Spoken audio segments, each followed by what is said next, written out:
안녕하세요. 김호준입니다. 국정원장 3명 전원 구속, 혁명 중인가? 국정원장 3명 전원 처벌, 비극적인 풍경. 국정원장 셋 다 구속, 누가 웃을까? 어제자 조중동 사설 제목입니다. 조선일보는 이들이 전원 감옥 가는 상황은 혁명이 아니면 안 된다며 이들 혐의가 혁명을 방불케 할 만큼 중대한가 묻습니다. 중앙일보는 그 자리에 있었다는 이유만으로, 관행을 따랐다는 이유만으로 법적 책임을 묻는 건 법적 편의주의에 불과하다 합니다. 동아일보는 국정원장은 대북 활동의 최전선에 있었던 사람들인데 이들을 모두 잡는 건 북한 좋은 일이란 논리를 펴니다. 북한 좋아할 일이라는 논리는 중앙일보가 다시 한번 반복합니다. 김관진 전 국방장관은 북한이 가장 무서워하는 군인인데 꼭 감방 보내야 하냐며 따집니다. 조중동 어디 모여서 같이 편집해야 합니까? 북한이 정말 좋아할 것은 북한이 아니라 자국민을 상대로 심리전을 하고 북한이 아니라 자국민을 세찰하는데 전력을 다했던 그 시절, 그 국정원을 정말 좋아했겠죠. 같은 날 같은 말을 동시에 해대는 건 자유인데 그래도 좀 말이 되는 걸로 해야죠. 너무 후지지 않습니까? 김호준 생각이었습니다.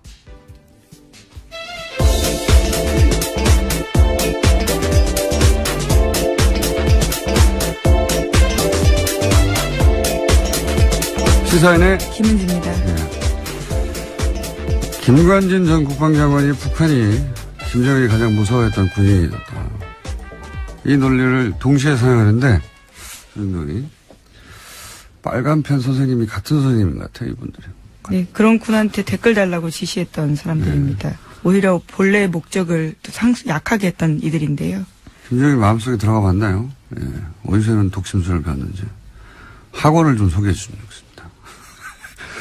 가장 무서워하는지 알잖아요. 누가 무서워하는지. 자, 적폐 수사, 국정원 개혁.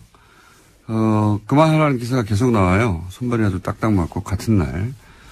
그것도 좀 적당히 해야지. 옛날처럼 같은 날, 같은 논조로 같은 사설을 쏟아내면, 아, 여론이 그렇구나. 하고 수긍하는 게 아니라 요즘은, 뭐야, 이거, 짰어? 이러는 시대예요. 예. 회의를 다시 하시는 게 좋겠다. 조언을 드립니다. 모이는 건 좋은데. 자, 아무래도, 이, 지진 뉴스가 첫 번째죠. 네, 수능 연기. 네, 어제 경북 포항에서 규모 5.4의 지진이 발생했습니다. 이에 정부가 수능 시험을 연기하겠다라고 발표했는데요. 올해 수능은 일주일 미뤄진 다음 주 목요일인 11월 23일에 치러지게 됩니다. 1992년에 후기대학 입시 문제지가 유출돼서 시험 일정이 연기된 적은 있지만요. 천재지변으로 대입시험이 미뤄진 것은 처음입니다. 교육부가 수능을 연기한 것은 포항 지역 수능 시험장에서 적지 않은 피해가 발생했기 때문인데요. 시험장이 모두 14곳이었는데 점검한 결과 10곳에서 건물 균열 등 문제가 있었다라고 합니다. 이게 이제 컨디션 조절이 걱정이 되는 학생이나 부모들도 있겠죠. 예. 그리고 일주일 더 이제 마음을 졸이는 게 힘든 학생들도 있을 수 있고, 뭐 각자 사정이 다르니까 불만도 당연히 있을 겁니다. 그렇죠? 예. 조선일보가 이제 재빠르게 이 불만을 캐치해서 이거 참 빨라요, 조선일보는. 사회적 갈등을 최대화하는 방향으로, 예, 기사 논조를 잡았더라고요. 예. 포항을 생각하면 수능 연기가 맞지만, 예, 59만 수험생은 대혼란이다. 예. 잘못된 결정이라는 기조하에 조선일보가 오늘 아침에 기사를 냈던데. 그러면서 이제 일주일 후에는 자연재해가 다시 일어나지 않으려는 보장이 없다. 연기할 필요가 없다는 이제 모 교장의 말로 기사를 끝을내요. 예. 근데 제가 보기엔 말이죠. 이 결정은 안전의 문제이기도 하지만 실제 이제 시험장이 불안한 것도 있고요. 예, 집에 못 들어간 학생도 있거든요. 네, 그렇죠. 어제 정말 큰 지진이 일어났었거든요.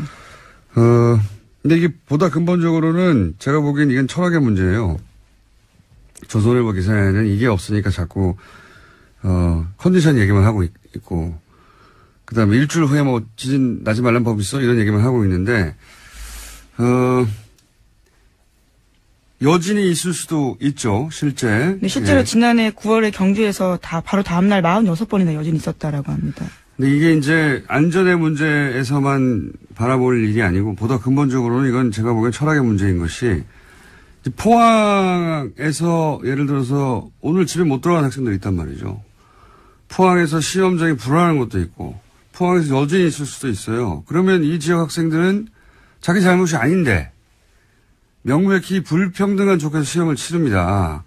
근데 그동안 우리 사회에서는 이렇게 소수가 예를 들어 불평등이나 불공평하거나 불만을 겪고 그럴 경우에 그런 불평등 불공평은 다수의 편의를 위해서 참아야 한다. 그런 걸로 문제를 해결해 왔거든요. 근데 이번 결정은 정반대예요. 소수가 다수를 위해서는 그러니까 포항 학생들은 좀 희생이 되더라도 다른 학생들, 더 많은 학생들의 컨디션을 위하여 그러니까 소수가 다수를 위해서 희생해도 좋다. 이 철학을 뒤집은 거거든요, 그동안. 그러니까 지금은 만약 할 수만 있다면 다수가 조금 불편해도 소수에게도 공정한 기회가 주어질 때까지 다수가 다 함께 참아줘야 된다.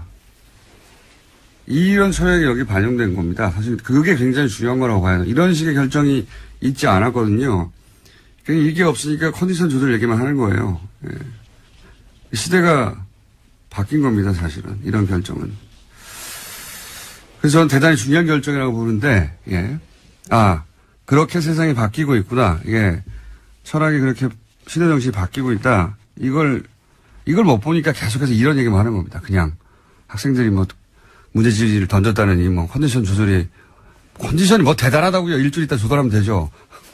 무슨 대단한 일이라고 자꾸 그걸 가지고 얘기하는데. 생명과 안전보다 중요한 건 없으니까요. 예, 안전만 얘기해서도 안 되고요. 예. 안전도 물론 중요한데 근본적으로 철학이 바뀐 거예요. 이런 결정이 없었거든요. 할 수 있으면 그 소수도 공정한 기회가 주어질 때까지 다수가 참아주는 게 맞는 거거든요. 그게 중요한 거다. 이 결정의 철학은 그런 거라고 저는 봅니다. 예. 자, 뭐 일주일 연기된 거는 다들 아실 텐데, 예. 이 대목을 짚어주는 것이 없어서. 예. 다음 뉴스는 뭡니까?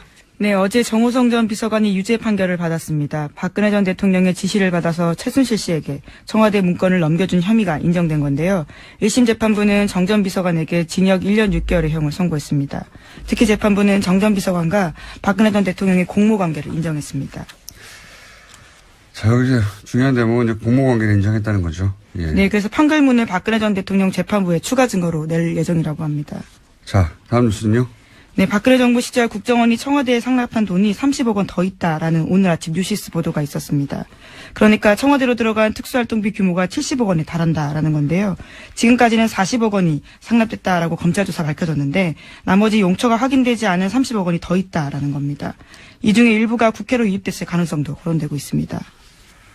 아마 국정원에서는 열심히 이제 해명을 했겠죠. 예, 어차피 정확하게 그 내용을 알 수는 없고 항목을 정해서 이건 뭐 대북 공장에 사용된다든가 이런 식으로 해명을 열심히 했을 텐데 어떤 해명으로도 그 설명이 안 되는 돈이 이제 30억이 비는 거죠. 예. 네, 그렇죠. 불법으로 사용됐다라는 건데요. 네, 3천만 원도 아니고 30억이 비는 건데 제가 보기에는 이제 40억 그 이전에 청와대에 상납했다는 40억보다 이 30억이 더 치명적일 수도 있겠습니다. 네.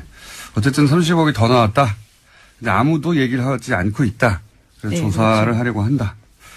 여기까지고요.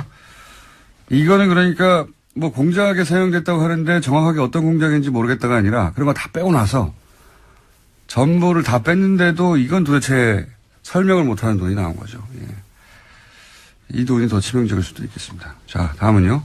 네, 관련해서 어제 검찰이 또 내용들을 이야기했는데요. 40억 원은 박근혜 전 대통령이 국정원의 특수활동비를 상납받아서 사적으로 사용했다라는 부분들을 밝혔습니다. 국가안보를 위해서 써야 할 돈이 최고위급 공무원에 의해서 사적으로 사용됐다라는 겁니다. 참. 모두들 그런 거 아닐까? 이렇게 예상을 했었는데, 의상비, 미용, 주사 이런 거 아니었을까? 왜냐하면 그런 것들을 지속적으로 했는데도 불구하고 통장에서 돈이 빠져나가는 흔적이 없었다고 박근혜 전 대통령 했었으니까 그런 의심을 했었는데 검찰이 구체적으로 특정하지는 않지만 사적으로 사용됐다 가진 얘기를 한 거네요. 만약에 이 돈이 40억이 와서 온 거는 불법이라 하더라도 그 용초가 공적인 용도였다고 하면 정상창잡이 됐을 텐데 이게 뭐 올림머리 하는데 써졌다면 단돈 몇십만 원이라도요. 밝혀지겠죠. 예, 다음은요. 이명박 전 대통령이 어제 귀국했습니다. 출국 때와는 달리 말을 아꼈는데요. 이런 가운데 바레인에 동행했던 이동관 전 홍보수석이 문재인 정부의 적폐청산을 강하게 비판했습니다. 이런 이야기인데요. 수사도 법과 제도를 허용한 절차 내에서 하는 거다라는 거고요. 완장 차면 아무 데서나 와서 무슨 짓이나 해도 되냐라는 다소 거친 이야기들을 했습니다. 많이 불안하신가 봐요. 예. 완장 차면 아무 데나 가서 아무 짓을 한 것은 그 정권이었죠. 그게 지금 밝혀지고 있는 거고요. 예. 법과 제도가 허용하는 절차 내에서 하고 있어요. 걱정 안 하셔도 되고. 그리고 이제 지지율에 취해서 오버한다고, 예. 남 걱정할 때가 아닙니다, 지금. 이런 얘기 하다가 근데, 이동관 전 수석이, 이동관 전 수석을 놓고 차가 가버렸어요.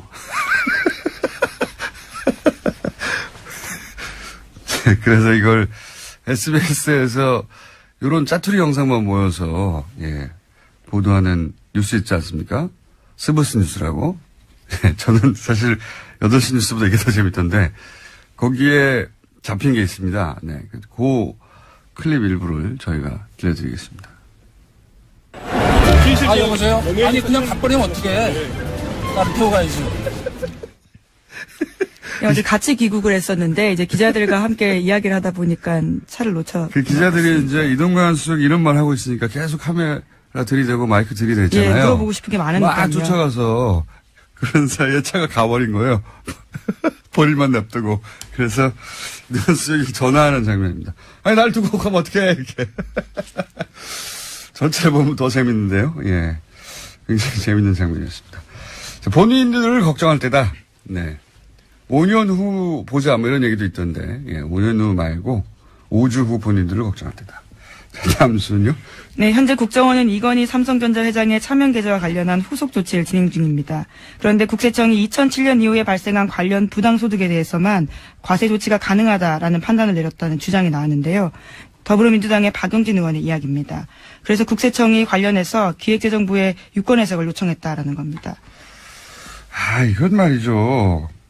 이게 삼성과 관련된 일이기만 하면 우리 정부 부처들이 굉장히 손만방인데요. 이게 2008년에 불법적인 차명 계좌가 드러났잖아요. 네, 그렇죠. 그렇죠? 그러면 2018년이면 아직 있어요.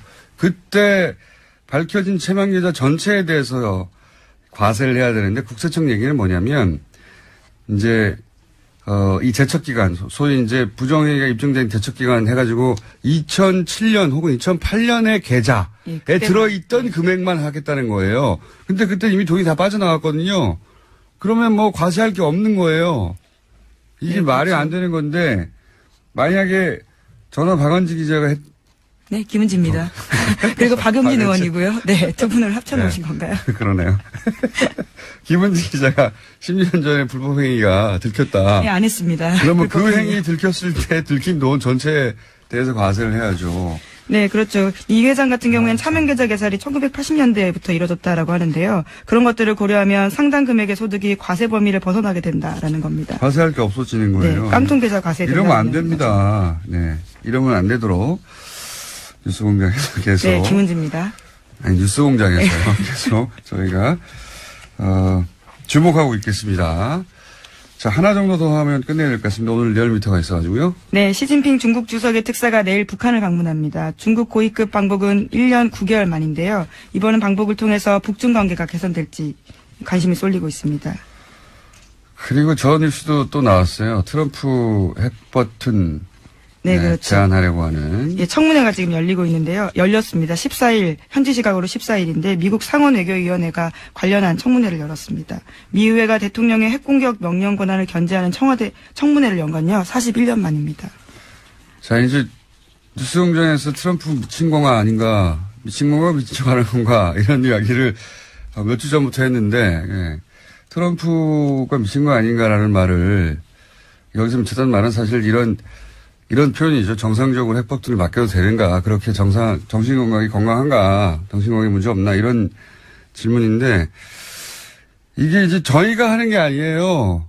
미 상원 외교위원회가 아예 청문회를 열어서 뉴스공장에서 했던 보다 더 강성 발언을 하고 있습니다. 네. 대통령이 돈키호테고 버튼을 언제 누를지 모르고 3차 대전을 끌고 갈지도 모르니까 권한을 제한해야 한다고 미국의 상원은 공화당이 지금 다수예요. 예, 공화당은 트럼프 대통령이 속한 당입니다. 공화당이 다수인 외교위원회에서 지금 이런 청문회를 하고 있어요. 우리가 생각하는 것보다 훨씬 트럼프 대통령의 정신건강에 대해서 미국 정치권에서도 걱정하고 있다. 네. 그렇습니다. 그래서 이 청문회 결과가 어떻게 될지 모르겠는데 상원도 그렇고 하원도 그렇고 똑같은 얘기가 나오고 있어요. 자, 오늘 여기까지 하겠습니다. 네, 시사인의 김은지였습니다. 감사합니다. 네, 바로 이어서 리얼미터. 안녕하십니까. 안녕하십니까. 오늘 바빠요. 네, 빨리 하겠습니다. 네. 자, 수치를 쭉 읊어주세요. 네. 3주 동안 문재인 대통령이 70%대 지지율 유지했고요. 역시 올랐습니다. 2.2%포인트 오른 72.3%이고요. 지지율이. 부정평가는 0.5%포인트 내린 23.6%입니다. 그러니까 지난 9월 3주차에 북핵 이후에 65.6%로 가장 낮게 떨어졌거든요.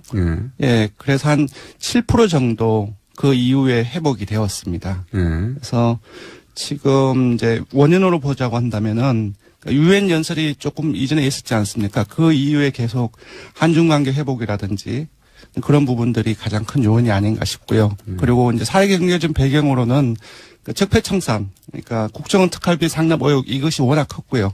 그리고 MB 정부의 어떤 군 댓글 정치 공작이라든지 이런 부분들이 계속적으로 확산되고 있습니다. 그러한 부분들이 영향을 미치지 않았나 싶습니다. 그래서 뭐 70% 초반대로 올랐다는 거잖아요. 그렇습니다. 네. 72.3%입니다. 72.3%요? 네. 69.5%나 70.3%나. 뭐. 아니, 불과 한 달 전쯤만 해도 그러니까 일간 조사를 보면 앞에 7자를 하나도 찾아볼 수가 없었거든요. 근데 지금 지난 실험의 여진이 계속되는 예, 그렇죠. 근데 지난 수요일부터 5일 연속 앞에 7자가 붙고 있습니다. 일간으로. 어제 예를 들어서 어제 오늘은 어떻습니까? 그러니까 어제 같은 경우는 어제 같은 경우 73.6%까지 올랐고요. 그제 같은 경우는 72.4%로 올랐습니다. 그 북핵 이전의 상황으로 돌아갔다. 예, 지지난주까지는 보합 또는 강보합 이런 얘기를 했었는데 상승세로 봐야 될 것 같습니다. 그냥 북핵 이전으로 돌아갔다 이렇게 정리해 주십시오. 네, 알겠습니다. 그래봐야 수치가 네, 정당으로 넘어갈까요? 안 되기 때문에. 네. 저는 큰 변화가 몇 개월 동안 있었던 것 같은데 결국 몇 프로 빠졌다 몇 프로 올랐다 이 정도 수준이. 아니 많이 그때 8.2%포인트 북핵 이후로 빠졌고요. 그러니까 8.2%가 엄청난 것 같은데, 예, 저는 별로 엄청나지 않습니다. 알겠습니다. 예, 정당으로 넘어가죠. 네. 정당은요? 민주당 먼저 알려드리겠습니다. 지난주에 상당폭 빠졌는데요. 2.6%포인트 상승해서 50.8%를 기록했습니다. 문 대통령 순방 외교 효과가 아닌가 싶고요. 자유한국당 같은 경우는 지난주에 탈당한 의원들이 복당하는 과정 속에서 소폭 올랐는데 이번에 횡보했습니다. 0.2%포인트 하락해서 18.4%를 보였고요. 생각만큼 여기는 많이 오르지 않네요. 네. 예. 예측을 했다시피 크게 합당, 통합 그런 어떤 효과들은 미미할 것이다라고 예상을 했는데요. 그런 결과가 이어지고 있는 것 같습니다. 바른정당 같은 경우 이번 주 초에 유승민 의원이 새 당대표로 선출되었죠. 그러니까 지난주부터 조금씩 회복세를 보이고 있습니다. 5.9%를 기록해서 0.4%포인트 상승했습니다. 국민의당 같은 경우는 내림세가 이어지고 있습니다. 2주째 내림세인데요. 0.3%포인트 하락해서 5%입니다. 지금 문정부에 대한 태도라든지, 그리고 당의 진로, 정체성, 이런 걸 둘러싸고, 내용이, 파열음이 이어지고 있는데요. 이러한 영향이 지속되고 있는 것 같습니다. 정의당 같은 경우는 조금 많이 빠졌습니다. 민주당하고 연동관계가 있기 때문에 0.9%포인트 하락해서 4.9%입니다. 네. 정당 지지율의 변화도 사실은 커야 1, 2%고, 예, 작으면 대부분 0점대라서. 네. 하여튼, 지금 지형의 변화는 없다. 이게 계속 유지되고 있는 상황이고. 그렇습니다. 예. 네. 대통령 지지율도 이제 북핵 직전이니까 한 3월이 되겠네요. 예. 그렇습니다. 예. 예, 지금 1월인데 예. 3월 이전으로 돌아갔다. 예. 그런 겁니까? 북핵이 터지자마자 야권에서는 3월이 아니죠. 예. 6월 아닙니까? 북핵 말입니까? 북핵 말고 이제 문재인 대통령 지지율의 네. 등락폭. 8월이군요. 예. 3월은 예. 아무튼 아직 탄핵 국면이었네요. 1년 정도 지난 것 같은 느낌 들어가지고. 예, 워낙 많은 일이 있다 보니. 예. 예. 8월 이전으로 돌아갔다. 네, 북핵 6차 실험 전으로. 맞습니다. 네. 네. 이 정도로 생각하면 되겠습니다. 네네. 큰 틀에서는. 네. 자, 이번 주 현안 주사는 뭡니까? 박정희 전 대통령 동상을 건립에 대해서 논란이 상당히 많이 벌어지고 있습니다. 정치적인 이슈 외에도. 그러니까 지금 저희 TBS가 있는 그 서울시 그 마포구 상암동 이 인근에 네. 서울시 부지에 인근이 아니고 예. 바로 눈앞이에요. 눈앞인가요? 걸으면 2분 정도 걸립니다. 예. 네. 그래서 여기 이 주위에 이제 건립하는 걸 두고 논란이 벌어지고 있는데요. 참고로 이제 도서관입니다, 여기는. 예. 네. 도서관인데. 기념 도서관 이제 부지에 예.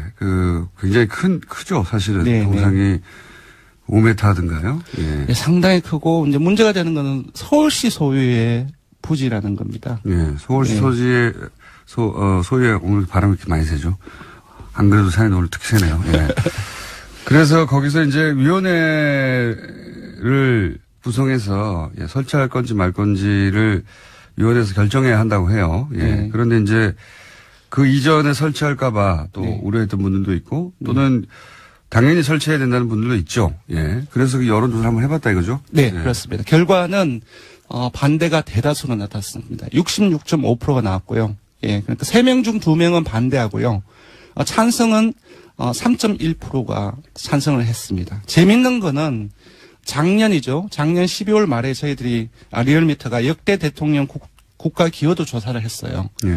그때 노무현 전 대통령에 이어서 박정희 전 대통령이 30.8%가 나왔습니다. 이번 찬성이 30.1%고요. 딱 그 정도군요. 거의 비슷합니다. 네. 그러니까 박근혜 전 대통령에 대한 지지가 여전히 30%대 초반대 그렇습니다. 네, 유지된다는 것이고. 근데 이거 생각해보면 저는 그렇게 생각이 듭니다. 박근혜 전 대통령이 이제 붕괴시킨 게 본인 정권뿐만이 아니라 네. 우리 사회에서 한 5, 60년 이어졌던 박정희 패러다임을 근본적으로 사실은 붕괴시키는 역할을 했다. 동상 건립 정도는 일반 국민 여론사 뭐 그럴 수도 있다고 생각할 만한 사안인데 혹은 팽팽하거나 이렇게 확 기울은 건 사실은 박근혜 전 대통령 공장장 그 말씀에 그 동의를 하는 게 지금 TK 같은 경우도 그 반대가 많습니다. TK 54%. 그러니까 의외네요. 예, 그러니까 국정농단 이후에 그 아버지 박정희 전 대통령에 대한 인식들 자체, 태도 자체도 근본적으로 좀 흔들리고 있는 과정이 아닌가라는 생각이 듭니다. 왜냐하면 이게 뿌리를 거슬러 올라가면 박정희 전 대통령 시절의 최태민으로부터 이어진 그것이 결국 여기까지 왔기 때문에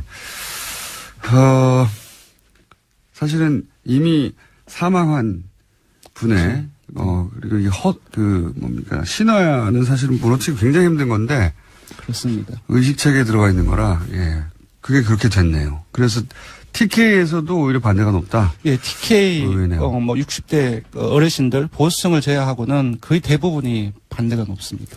알겠습니다. 조사 개요는요? 예, 이번 주중조사는 TBS 의뢰로 이번 주 월요일부터 수요일까지 전국 19세 이상 성인 1,512명을 대상으로 했습니다. 유무선 전화면접과 자동응답 혼용 방식으로 실시했고 표본오차는 95% 신뢰 수준 플러스 마이너스 2.5%포인트였습니다. 응답률은 6.1%고요. 현안 조사는 TBS 뉴스공장 의뢰로 어제 하루 동안 실시했습니다. 성인 511명을 대상으로 실시했고 표본오차는 플러스 마이너스 4.4%포인트였습니다. 알겠습니다. 지금까지 리얼미터 권순정 조사 분석 실장이었습니다. 고맙습니다.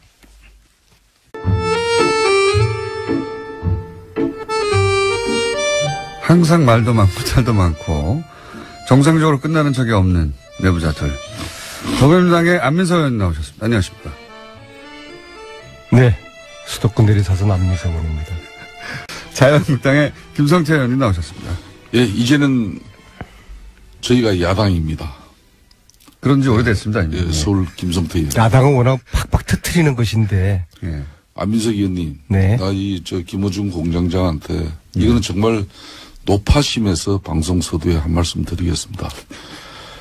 결론은 박근혜 정권도 최순실이라는 이런 한마디로 이런 사람이 국가 권력을 가지고 사익을 편취했기 때문에 결국은 대통령까지 깜빵에 가 있는 겁니다. 지금 현재 문재인 정권 이제 시작하고 있습니다만은 이미 단체장 또 지방 기초자치단체장 그러니까 시장이나 뭐 이런 뭐 도지사 서울시장 이런 사람들은 엄청난 지금 병폐가 나오고 있어요. 지난 국정감사에서 박원순 시장의 가장 오른팔이라고 할 수 있는 최측근인 벤창엄 SH공사 사장이 블랙리스트 문건을 가지고 공사 인사 및 조직관리 운영에 충분하게 거기에 참고가 됐다는 부분.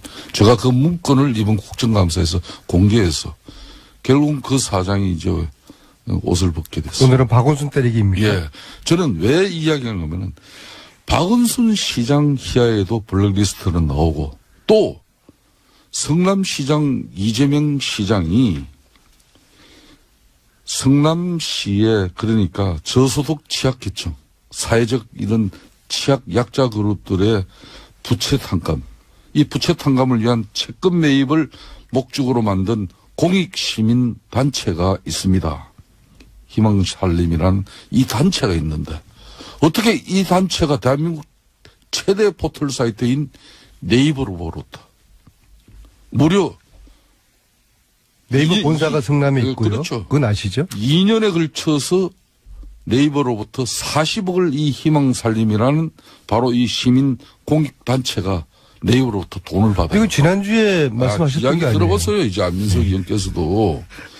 네 차례나 걸쳐서 40억을 받아가지고 결론은 39억을 성남FC에다가 이 희망살림이라는 이 희망살림은 성남시의 취약계층들의 그런 부채 탕감을 목적으로 채권 매입을 목적으로 만든 이 시민공익단체가 언제부터 초거대 재벌 포털 사이트로부터 40억을 받아가지고 그걸 저희 얘기 좀 제시 좀 시켜주십시오. 39억을 저거는 저희가 아니, 이야기 가장 들어보세요. 우리 유력한 20년 만에 지금 도지사를 탈환하려고 하는 이재명 시장 흔드는 거 아닙니까? 안민석 의원께서도 최순실을 가지고 진실을 이야기할 때 내가 절대 끼어들지 않았습니다. 저 이야기 들어보십시오. 저는 팩트만을 그래서 얘기했습니다. 이 네이버가 왜 성남의 이런 희망살림에게 근 40억을 갖다가 이렇게 줬겠습니까? 네이버가. 그러고 난 이후에 공교롭게도 네이버는 제2 본사 사옥을 성남시 분당 정자동에 건축 허가를 받아냅니다. 오늘 여기까지. 안 되는 것이었어요? 오늘 여기까지 딱 이야기하고. 책임질 수 있는 말씀이세요? 당연합니다. 그러니까 저는 안 되는 곳이었는데 그걸로 간 겁니다. 아니 뭐 안 되고 대구를 떠나가지고. 되는 곳에 가는 거는 문제 없잖아요. 아니 뭐 네이버가 아니 이렇게 본연의 희망살림이라는 저소득 취약계층의 부채 탕감을 목적으로 채권 매입을 이렇게 하기 위해서 만든 그런 공익시민단체의 목적 설립 요건이 있다면은 그걸 위해서 아마 줬을 거예요. 네이버는 40억을. 그렇다면 그 네이버로부터 40억을 받았다면은 이 희망살림이라는 시민단체는 진짜 성남시의 취약계층을 위해서 부채 탕감을 위해서 이 돈이 써야져야 되는데 문제는 성남시, 성남FC 축구단에 이 39억을 고스란히 그대로 전달합니다. 언제부터 이런 공익시민사회단체가 성남의 FC 축구단에 거대 대기업 포털 사이트로부터 돈을 받는 창구로 이용되어졌는지 한번 대답 한번 이재명 시장 해보세요. 여기 한번 모시기로 했잖아요. 이재명 시장 쪽에서는 여러 번 해명했다. 여러 번 해명했고, 저희가 안 그래도 인터뷰 요청했는데 여러 번 해명했고 기사를 찾아보시라고. 좋습니다. 오늘 여기서 제가 한 가지만 더 밝힙니다. 바로 그 희망살림이라는 만든 이 시민사회단체의 상임이사가 지금 공교롭게 민주당의 현역 모 의원입니다. 여기까지 먼저 가겠습니다. 아니, 더 하셔도 됩니다. 더 하셔도 되는데. 그리고 어쨌든 FC. 박원순 시장께서도 변창흠 자신의 예. 최측근이 지난 3년 동안 SH공사를 통해서 엄청난 서울시 주요 사업들의 개발 현장에서 이 SH공사가 어떤 일을 했는지 많은 저희들은 제보를 받고 있습니다. 박원순 시장이 SH공사 사장 퇴임으로 이 블랙리스트 묶은 이 상황을 끝장내서는 안 됩니다.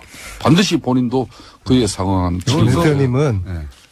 우리 보수 정치 세력도 부패했고 그래서 국정농단 일어났지만은 진보 세력인 당신들도 똑같다. 예, 별 차이가 없다. 그걸 말씀하시는 거예요. 저는 그렇습니다. 저는 그래서 문재인 적어도 대통령 박원순, 이재명 두 분에 있어가지고는 김성태 의원님 지금 주장하는 것을 저는 그렇게 믿지 않아요. 이게 이제 안민석 안민석 의원님 벤치마킹 하는 거예요. 안민석 의원님 만일 박원순 의원님이 시장 희하에 몇 년간 해가지고 성공하셨지 않습니까? 그거 하시는 박원순- 거예요. 제 안민석 따라하기. 예, 예. 아니 뭐 저는 다른 게 아니라 진실을 이야기하는 거예요. 박원순 시장 최측근 SH공사 사장이 SH공사 1,500명 직원을 대상으로 그것도 최고위급 간부 1급 2급 간부들을 대상으로 박원순 시장하고의 관계 동그라미 세모 엑스표 그리고 진보 성향에 따라서 또 그런 구분 만일 그런 블랙리스트가 실제적으로 존재했다 그러면은 이거야말로 최순실 국정농단보다도 자, 가름할 수 있는 그런 예. 측면이 김성태 의원님, 예. 다스는 누구 거예요? 다스는 지금 현재 네. 윤석열 서울중앙지검장에게 한번 물어보세요. 저한테 물어보지 말고. 그래도 답변을 MB 준비해 측근이었던 김성태 의원님은 알고 계실 거 아니에요? 저는 분명하게 이야기지만 MP 측근이 아니었습니다. 18대 좀 때 친박이었습니까? 저는 가장 이명박 대통령을 비판을 많이 했던 사람 중에 한 사람입니다. 자, 여기서 여기까지만 하겠습니다. SH공사 얘기는 저희가 또 그 박원순 시장 혹은 뭐 서울시로부터 답변을 한번 요청 받아보고요. 우리가 이 자리에서 예. 서로에 대한 상대 당에 대한 어떤 정책과 비전을 신랄하게 공격하고 비판하고 선의 경쟁하는 자리가 돼야 되는데 저 아침부터 새벽밥 먹고 나오셔가지고 그 사람들 저렇게 막 네거티브 하시고 참 애처롭습니다. 아무리 지금 야당이 먹고 살 게 없다 할지라도 안민석 의원님. 좀 달리 포지션을 안민석 잡으시면 안 그 됩니까? 최순실 국정농단을 네. 들고 사회정의와 공정한 세상 불평등을 없애야 된다고 그렇게 아니, 최순실하고 먹잇감을 이재명하고 올릴 때는 그걸 언제입니까? 정치할 문제입니까? 야당일 때는 그렇게 서민약자 정의를 부르짖던 민주당의 중심 안민석 의원이 아니 이번에 홍종학 지금 현재 장관 청문회 끝나고 청문 보고서 채택 안 됐죠. 그런 장관 빨리 아니, 판단해 근데 줘야죠. 장관 청문회 하고 나면은 찬반 의견을 내서 채택을 해야 될 거 아니에요? 그럼 야당은 반대 지금 하는 입장이니까 우리는 반대한다라는 의견을 내서 이걸 채택을 해줘야 되는데 채택 자체도 안 하는 거는 국회의 역할을 지금 방기를 하는 안민석 거예요. 의원님 입장 바꿔서 한번 이야기해 봅시다. 만일 저희 쪽의 장관을 이렇게 추천했는데 우리 장관 후보자가 수십억 대의 그런 상가를 쪼개기로 이렇게 정려받고 이 부의 대불님에 대해서 내로 남불 행태를 누구보다도 많이 보였던 그런 지난 19대 국회의원 활동을 하신 분이에요. 그런 분들이 핵심 경제를 이끌어야 될 그런 부처의 장관 후보로서 아무 능력이나 요건도 갖추지 못했는데 말 한마디 하지 못하고 아니 그래서 야당은 부적격 의견이지 않습니까? 그죠? 그렇죠. 그러면 부적격 의견이라고 제가- 명시를 하셔서 채택을 해주세요. 그렇게 했죠. 그리고 김성태 그러니까 의원님 제가 하는 이야기는 안민석 의원님 문제는 민주당 내에서 한 사람이라도 이런 사람들에 대해서 문재인 대통령이 안 됩니다. 노라고 할 수 있는 사람이 있어야 문재인 대통령이 이 국민적 바람이나 이 국민적 신뢰, 이 지지를 기반을 가지고 끊임없이 우리 사회의 잘못된 부분을 바로 잡으면서 또 건강한 대한민국을 위해 갈 수 있는 거예요. 아니 그러니까 눈 감지 마세요. 여야의 입장이 틀리잖아요. 저희들은 이 정도면은 장관으로서 무난하다고 보는 것이고 야당은 반대하니까 서로의 찬반 의견을 넣어서 청문회 보고서를 채택하면 되는 것이고요. 그런데 최순실 재산 몰수 이거는 안 합니까? 해야죠. 야당은 어떤 입장이에요? 하세요. 하십시오. 야당은 최순실 재산 몰수에 대해서 어떤 입장이에요? 안민석 의원님. 네. 왜 민주당 내에서도 최순실 재산 몰수 특별법에 흔히 말하는 법조인이 왜 그렇게 반대를 하는 사람들도 있어요? 저희들은 민주정당이니까 찬반 다 인정하고 존중하죠. 그래도 저희들은 120명 중에서 105분이 서명했는데 자유한국당은 단 한 분도 김성태 의원님 빼고 단 한 분. 한 분 있지 않습니까? 김성태 의원님도 사실 저한테 뭐 전문 용어로 엮여서 하신 거죠. 진짜로 이게 최수재산 볼수 의사 있습니까? 우리 자유한국당 김성태 의원님 빼고는 아무도 찬성하지 않은 거 아닙니까? 왜 찬성하지 않아요? 자유한국당 의원들 그렇게 폐마하면 안 돼요. 예? 자유한국당이 만약 의견은 존중하는데 작년 이해할 수 없죠. 국회 대통령 탄핵 때도 자유한국당 의원 절반 이상이 우리 국민들의 분노를 받들어서 아무리 우리가 만든 대통령이지만은 최순실이라는 이런 한마디로 인간에 의해서 국가 권력이 사익으로 편취되어지는데 이용되어졌다면은 그걸 용납하지 못한 쉽게 말하면 집권당이 당시 새누리당이었습니다. 네, 다음 주 특별법 토론회는 제가 김성태 의원 꼭 나오실 그렇기 거죠? 때문에 지금 민주당도 건강한 당청 관계가 유지돼야 네, 알겠습니다. 문재인 대통령이 정말 훌륭한 대통령으로 될 수 있어요. 그대들이나 잘 하세요. 언제 권력 잡았다고 말해야 미국 비행기 한번 탔다고 그렇게 안민석 의원이 언제부터 그렇게 달라졌어요? 그게 그렇게 배가 아프세요? 십자가 막 그렇게 그 이야기 꺼내시고요. 근데 제가 지금 북토크를 한 40번 이상을 전국을 돌아보니까는요, 깜짝 놀란 게 국민들은 최순실 재산 몰수가 되었거나 앞으로 잘 될 줄 그렇게 알고 계셔요. 합시다. 하자니까요. 찬성하시는 자, 것이죠? 그러면 김성태 근데 의원님은 김성태 의원님 혼자만 하자 하시는 거 아니에요? 당내에서 자유한국당은. 하자고 이렇게 확 끌고 가려면 자리가 필요하지 않습니까? 원내대표라든가. 원내대표 공약으로 이거 한번 내걸어 보세요. 저는 자신 있습니까? 저는 지난번 최순실 국조특위위원장을 하면서도 잘못된 것은 잘못된 것으로. 그럼 그때는 그랬죠. 의원님, 그 대신 불필요한 오해와 한 달쯤 있으면 편견이 있다면 그건 바로 잡아야죠. 한 달쯤 있으면 원내대표 있지 않습니까? 뭐요? 자유한국당에 아니, 원내대표 있지 않습니까? 아니, 김호준 네. 공장장하고 안민석 의원께서 이 남해당 원내대표 선거 절대 초치지 마시길 바라겠습니다. 저는 최순실 재산 몰수 이거 공약으로 내으시면은 제가 열심히 뒤에서 제가 응원을 해드리겠습니다. 아니, 그 원내대표 제가 이야기 통하는 자유한국당 의원님들이 몇 분 계시거든요. 아니, 원내대표 나가실 거죠? 아니, 저는 막 한편으로 네, 한편으로 나가실 거죠? 우리 안민석 의원께서 요 근래 좀 진중하신 그런 모습이 또 보기는 좋아요. 여당 중진이 됐으니까 아니, 뭐 저희 운명으로 생각해요. 야당일 때는 네. 솔직히 어떤 때는 막 질러대고 때로는 좀 자료가 미비하더라도 국회의원의 면책 특권을 가지고 이렇게 사회정의를 위해서 지져야 됩니다. 그렇지만은 집권당 의원은 정말 신중하고 정중해야 되거든요. 그런 지금 현재 자세를 가다듬어가고 있는 모습을. 근데 저는 질러도 상당히 제대로 질르셔야죠. 이재명 시장 같은 이런 애매하고 현장에 발로 뛰지 않은 이런 자료를 가지고 보세요. 좋습니다. 그러면 질러대시면은 이거 국민들 저희 동의받기 당에서 어려워요. 네. 예, 제가 자유한국당 정치보복대책특위위원장입니다. 네.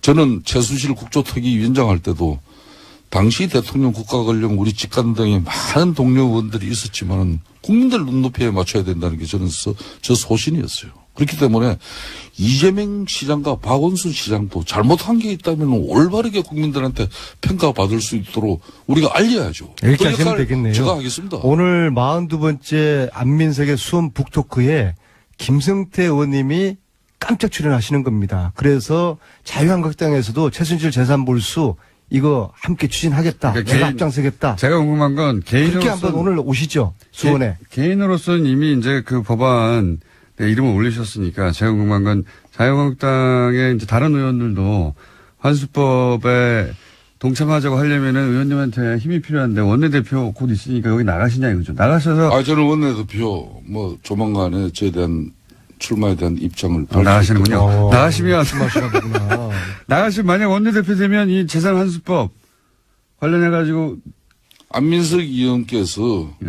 정말 최순실의 국정농단을 위한 사익을 편취한 그 부분을 국가재산으로 환수 몰수하기 위한 그런 노력이라면 저는 협조합니다. 그 대신 그래요? 네, 감사합니다. 개인적으로 말고 그 이상으로 해서 그 차이는 이걸 어디서 정쟁이나 갈라집니까? 정치적 목적에 또 패닉을 취하기 위한 그런 수단으로 이걸 가져가면 그거는 저는 그걸 우려해가지고 민주당 내 동료 의원들도 이 법에 대표님. 예. 물론 대표님이래 내가. 이렇게 초를 치고 있으니 참.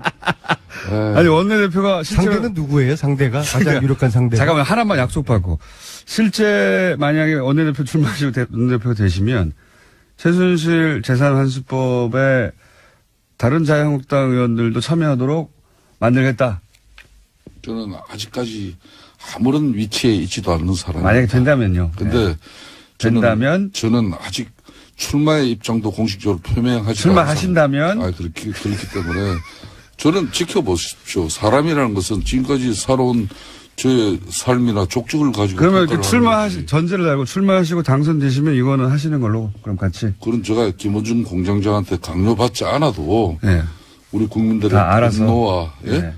왜 국가 권력이 어느 개개인의 이익을 위해서 존재해야 됩니까? 그거는 용납할 수 없는 거 아닙니까? 그러면 원내대표 되시면 그걸 같이 하시는 것으로 힘차게 약속을 꼭 고개를 고개를 끄덕끄덕 하셨어요. 그럼요. 고개를 끄덕끄덕. 좀 촬영이 되는 거니까. 촬영이 되어 있습니다. 오늘 저녁에 수원 북토크 쇼. 북토크 그만 얘기하시고.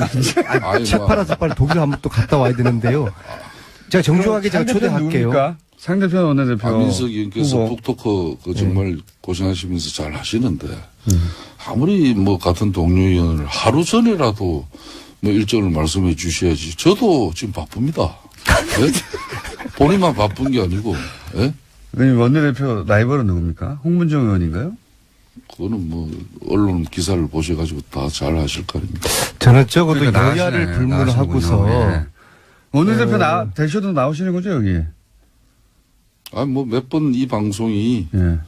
많은 제가 살아가면서 이 방송처럼 괴롭힘을 많이 당한 방송. 나도 복수를 해야죠. 저도 뉴스 공장 때문에 정치 인생이 많이 엉클어졌어요. 안민석 의원하고 김성태 의원님만 피해본 게 아니에요. 공장장하고 내가 같이 해가지고 얼마나 내가 힘든 시절을 많이 보냈는지 모릅니다. 그렇기 그렇지만 때문에 내가 굳건하게 또 섭니다. 원내대표 되셔도 나오시는 것으로 그러면 일정 부분은 제가 일정 부분 하루아침에 내가 이렇게 하루아침에 나는 제일 중요한 게 신의를 중요하게 생각합니다. 네. 그럼 당을 왜 옮기셨어요? 그래서 그때 저를 얼마나 괴롭혔습니까? 근데 왜 이번에는 별로 안 괴롭히다 보니까. 이번에는 이제 대세가 기울었지 않습니까, 사실. 가신 분들도 별달리 욕도 안 먹고 그냥 그 안에서, 그죠? 그 자유한국당 의원님들은 다스가 누굴 거라고 보세요? 근데 이제 그거는 최순실 돈은 국민의 돈이라는 건 맞는데, 그죠? 다는 아니지만 다스는 누구 거라고 자유한국당 의원님들은 생각하세요? 그런 이야기들 하시지 않으세요? 의원님들 모여서? 오늘 안민석 의원께서 또 최순실 국정농단 파듯이 한번 파보세요. 그리고 지금 현재 정권도 넘어가 있는 상태고 중앙지검의 윤석열 지검장이 의지를 제가 가지고 두더집니까? 이제 파는 거 그만하고 저는 요즘 정책과 비전을 만들어내는 여당 의원으로서의 역할에 굉장히 많은 시간을 할애하고 있고 이게 시리즈로 앞으로 1, 2, 3탄, 한 10탄까지는 계속 터질 거고요. 조금 그걸 기대해 주시고요. 이제 파는 거 이제 안 합니다, 저는. 안민석 의원이 요즘 확실히 달라졌어요. 네. 우리 집 아이만 달라진 게 아니고 안민석 의원도 달라진 게 저는 대단히 요 근래 행복으로 느낍니다. 그게 그렇게 읽혀집니까?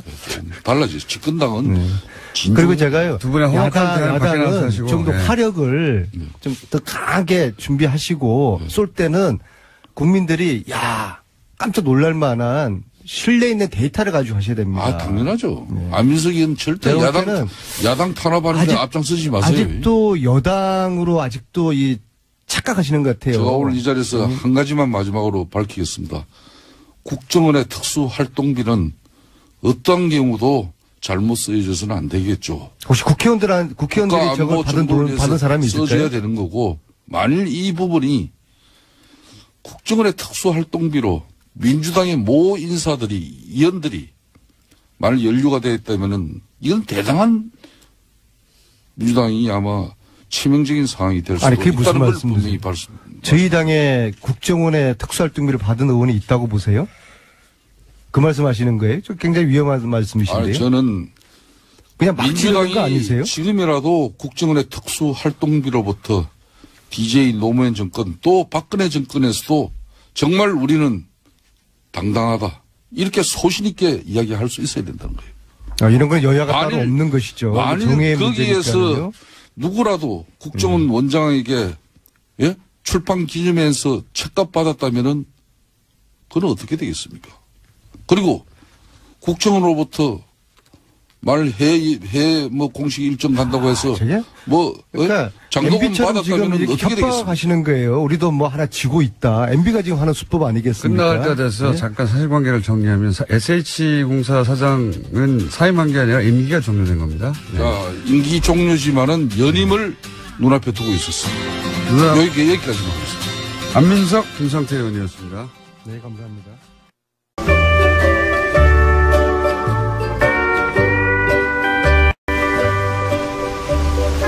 네가 가라 하와이.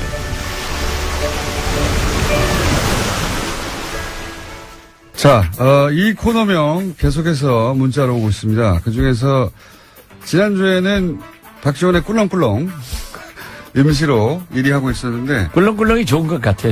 더 좋은 게 나왔습니다. 그래요? 예. 지난주에 나온 코너명 중에 적과의 빡침. 적과의 동침. 동침이 아니라 적과의 빡침. 국민의당 박지원 전 대표 나오셨습니다. 안녕하십니까. 안녕하세요. 박지원입니다. 예. 적과의 동침이라는 그 있지 않습니까? 그거를 이제 적과의 빡침. 오늘은 예. 포항 지진, 예. 또 여진으로 포항 시민들이 굉장히 불안해하고 또 피해가 있고 수능생들이 일주일간 연기당하고 또 무슨 국회의원들 걸린 사람들이 많아요. 네. 예. 뭐 또 이명박 대통령은 나갈 때는 뭐 개선장군 올림픽 참가로 가더니 들어올 때는 예. 검찰청 앞에 가서 기념사진 촬영할 준비해오고도 팩 주고 가고 좀 기분이 그러네요. 들어올 때는 왜 아무 말도 안 했을까요? 그러니까 검찰청 가서 이제 사진 찍을 준비하니까는 기분이 나빴겠죠. 수능을 연기한 결정 자체는 어떻게 보십니까? 저는 아주 잘했다고 봐요. 그렇죠. 예. 자, 그렇게 이제 시작을 해서 일단 몇 주 전부터 얘기하셨던 국민의당과 바른정당 연대 혹은 뭐 합당 이거는 뭐 안 된다라고 계속 오판이다 하셨잖아요. 최근이 아니죠. 어제 그저께 물론 뭐 당대표가 되어서 인사차 만난 것도 있지만 핵심적인 그 관심사는 이제 혹시 또 합당하느냐 혹은 연대하느냐 뭐 어떤 거기서 상견례한 이후에 뭔가 물밑에서 뭔가 있지 않을까 뭐 이런 생각들 많이 하지 않습니까? 자꾸 얘기했지만 계속 군불은 떼더라고요. 예. 또 연기도 많이 나요. 요즘은 아주 많이 나요. 연기가 많이 나요. 네. 그러니까 그 연기 맞다가 콜록콜록 기침만 하고 있는데 그래도 또 안철수 대표께서는 의지가 강한 것 같습니다. 그죠? 아주. 왔다 갔다 하니까 모르겠어요. 왔다 갔다 하지 않고 약간 주춤했다가 계속 같은 방향으로 가고 있긴 하는 거 아닙니까? 그러니까 이렇게 좀 몰아가는데 예. 상황을 봐가면서 이러다가 우리는 가랑비에 옷 젖는 것 아닌가. 가랑비에 내려가지고 예. 모르는 사이에 옷 젖으면은 스르르륵 되는 겁니다. 예. 그런데 꼭 그렇게 되지는 않을 거예요. 국민일보든가요. 그 조사, 전수조사라고 하며 기사화된 걸 보니까 당내 5분 정도는 합당을 찬성한다고 나왔던데요. 그리고 물론 뭐 반대하는 의견들이 더 많습니다만은 5분 정도는 찬성하는 것으로. 뭐 40명 중에서 예. 5분이야. 그럴 수도 있겠죠. 그렇지만은 제가 볼 때는 통합이라고 하는 것은 40대 20을 생각했고 예. 지금 또 연대는 그 10명 숫자를 가지고 예. 우리에게 함께 하자 하는 것을 의미하는데 사실 원내 의석 한 석이 엄청나게 중요한 건 사실이에요. 예. 그렇지만 우리가 여당도 아니고 제일 야당도 아니고 40석에서 뭐 대석 붙여봐야 예. 거기서 거긴데 뭘 연대한다는 거예요. 우리가 연대해서 무엇을 이끌고 갈 수가 없거든요. 그리고 연대를 한다고 하는 것은 사실 방송법 개정 같은 것은 한국당이나 바른정당 우리 민주당이 해서 국민의당이 해서, 예. 민주당이 반대하고 있는 것을 설득하는 그런 것도 있을 거고, 예를 들면 적폐청산 같은 것은 민주당과 해야 되고, 이런 건데, 그렇게 딱 둘이 하겠다 하는 것은 저는 좀, 명분상에도 그렇고, 정치적 실리 면에서도 조금 전응아들이 하는 것 아닌가. 전응아들이 하는 거.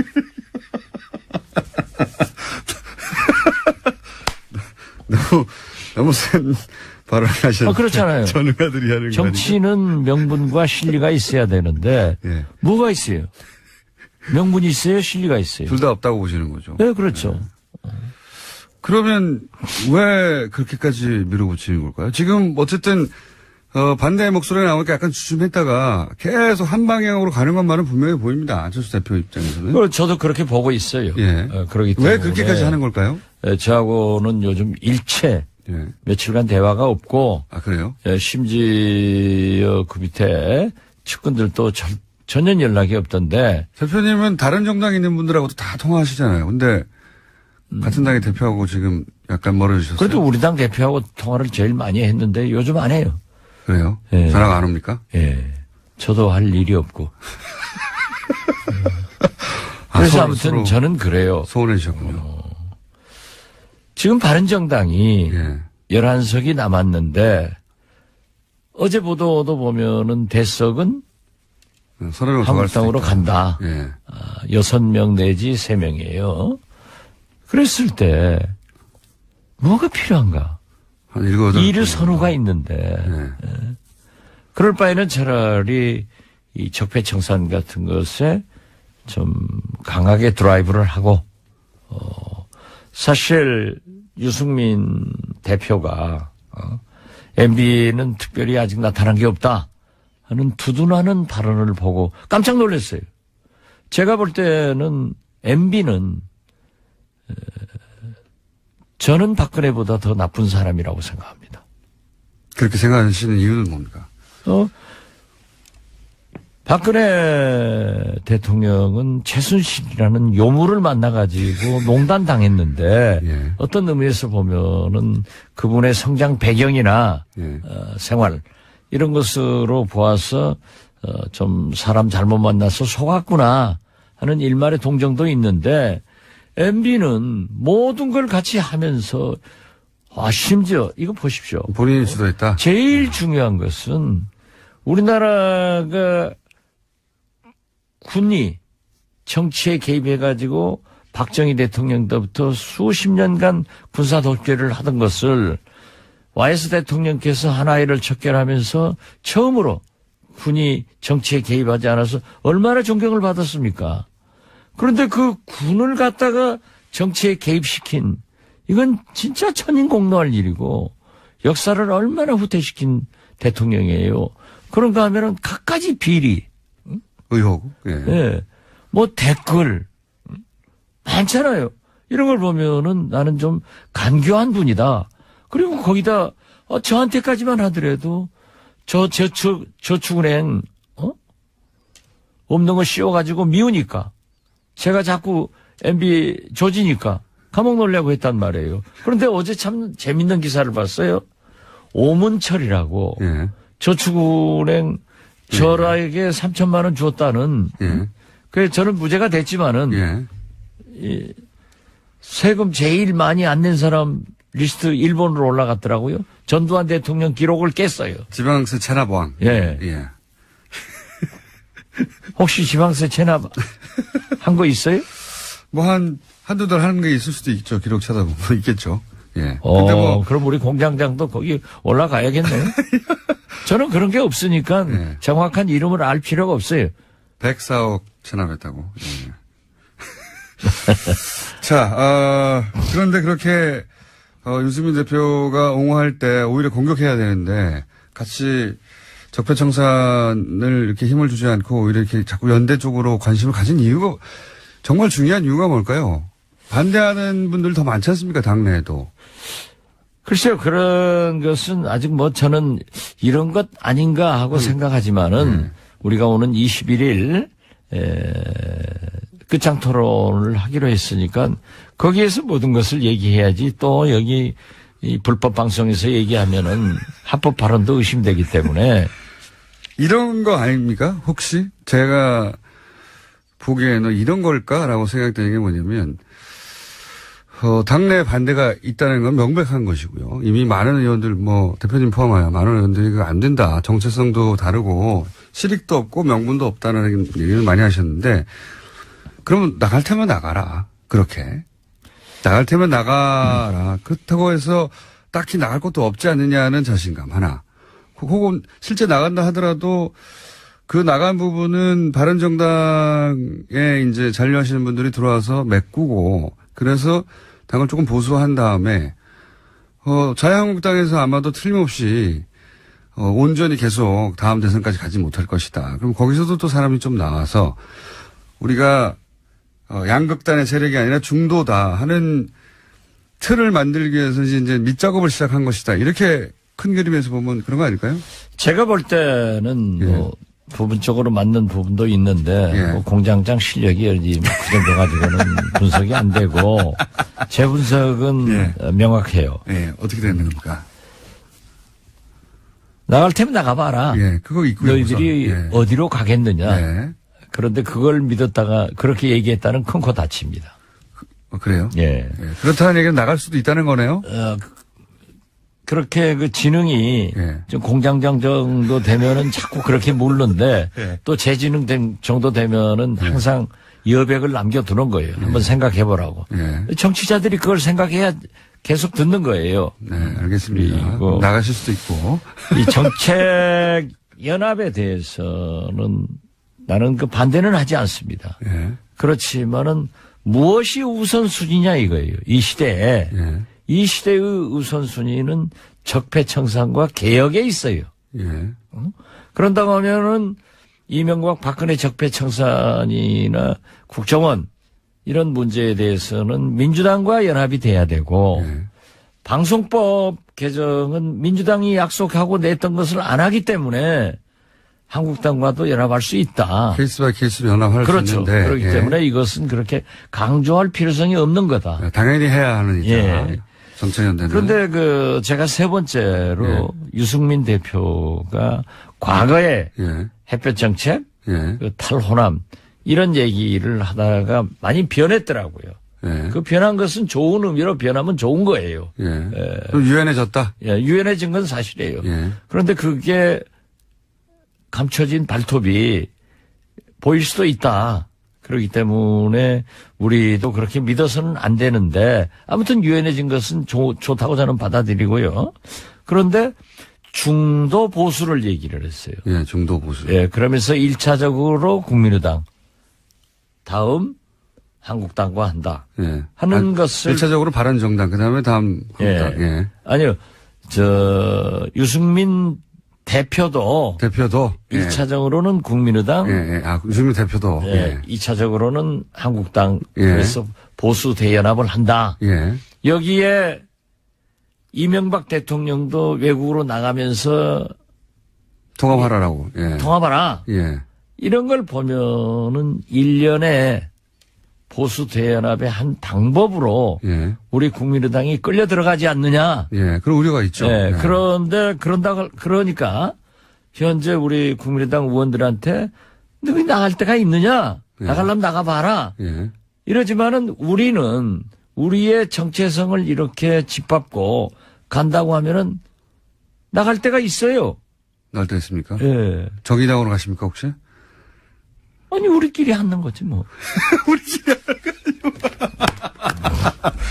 그래서 나는 괜히 이러한 일을 했다가 무엇이 국민을 위해서 좋은 일이냐 이거예요. 그리고 앞으로 내년 지방선거도 있지만은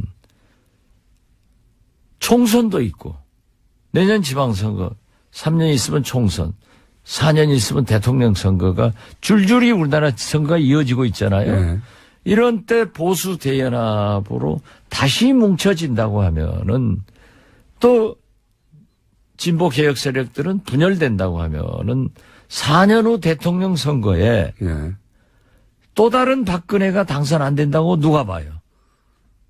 그래서 우리는 지금 현재는 정체성을 중심으로 자기의 맡은 바 국가 대개혁에 매진하자 이런 것입니다. 대표님이 걱정하시는 거는 국민의당이 이제 보수 대연합의 도구처럼 일부처럼 이용될까 봐 걱정하시는 거잖아요. 그렇게 이용된다고 하면은 저는 절대 정치를 안 하죠. 함께 안 합니다. 그런데 이제 그래서 유승민 대표도 국민의당하고 나중에 자유한국당과도 어떤 중도 보수 연합을 생각하시는 거고, 유승민 대표 입장에서는, 안철수 대표 입장에서는 자, 뭐 호남에서 일부 반대하는 의원들이 있는데 나갈 테면 나가고, 그렇게 그 강한 진보의 색깔은 좀 떨쳐내고 중도 보수를 본인을 중심으로 생각해서 국민의당의 일부와 바른당 일부와 그리고 자유한국당에서 일부 떨어져 나온 분들 해가지고 이렇게 또 본인이 중심이 된 당을 생각하고, 그 중간에 이제 만나는 점이 유승민 대표하고 있어서 유승민 대표와 본인이 경쟁해서 그 당에서 이기고 그 다음에는 대선 후보가 되고 이런 구상 아닐까요? 안철수 대표가 여러 그림을 그리겠지만 2012년 대통령 선거부터 지금까지 대통령 그림도 실패했고, 또 박원순 시장, 서울시장 4년 전 그 서울시장 그림도 결국 지금 자기가 시장을 나오려고 하더라도 그렇게 큰 당선 가능성이 있는 건 아닌지 알아요. 지금은 그렇습니다. 지금 그렇기 때문에 저는 그림 잘 못 그리는 사람이로 봐요. 그림 잘 못 그리는 사람. 그런 그림인 것 같긴 하죠. 제가 방금 얘기한. 유승민 대표는 유승민 대표 중심으로 이제 통합의 그림을 그리고, 안철수 대표는 안철수 대표 중심의 통합을 그리는데 첫 단계인 어쨌든 국민의당과 하는 게 더 좋겠다고 하는 거에서 지금 의견 일치를 봐서 이렇게 가까이 가고 있는 것 같은데. 그런데 그럼 둘이 다 그런 것은 있는데 그게 되겠느냐 이거예요. 두 분이 만약 명분도 없고 실리도 없다. 이렇게 바른정당이 깨지지 않고 20석이었다고 하면은 국민의당 40, 바른정당 20 플러스 해가지고 60석이면 상당한 영향력을 행사할 수 있었는데 바른정당이 깨져가지고 한국당으로 가버리니까 한국당의 의석은 껑충 뛰고 바른정당은 원내 교섭단체도 없어지고 또 우리한테 오더라도 우리가 의석수가, 무슨 국회에서 의결시킬 만한 힘이 없거든요. 그러니까 우리하고 합쳐서도 또 우리는 민주당하고 하든 한국당하고 하든 이런 의미니까 그렇게 실력이 없다는 거예요. 그게 이제 대표님의 일관된 말씀이신데 제 말은 뭐냐면 안철수 대표 입장에서 보자면 유승민 대표의 바른정당이 20석 정도 되면 이게 마음대로 할 수 없는데 이게 10석으로 줄어들고 숫자도 줄어드니까 10석 줄어든 게 아니라 더 들어요. 하여튼 그러면 숫자는 줄어들어서 다루기는 쉬워지는데 중도 보수의 이미지는 가지고 올 수 있으니까 더 좋지요. 안철수 입장에서는. 그럼 우리 진보의 이미지는 나가요?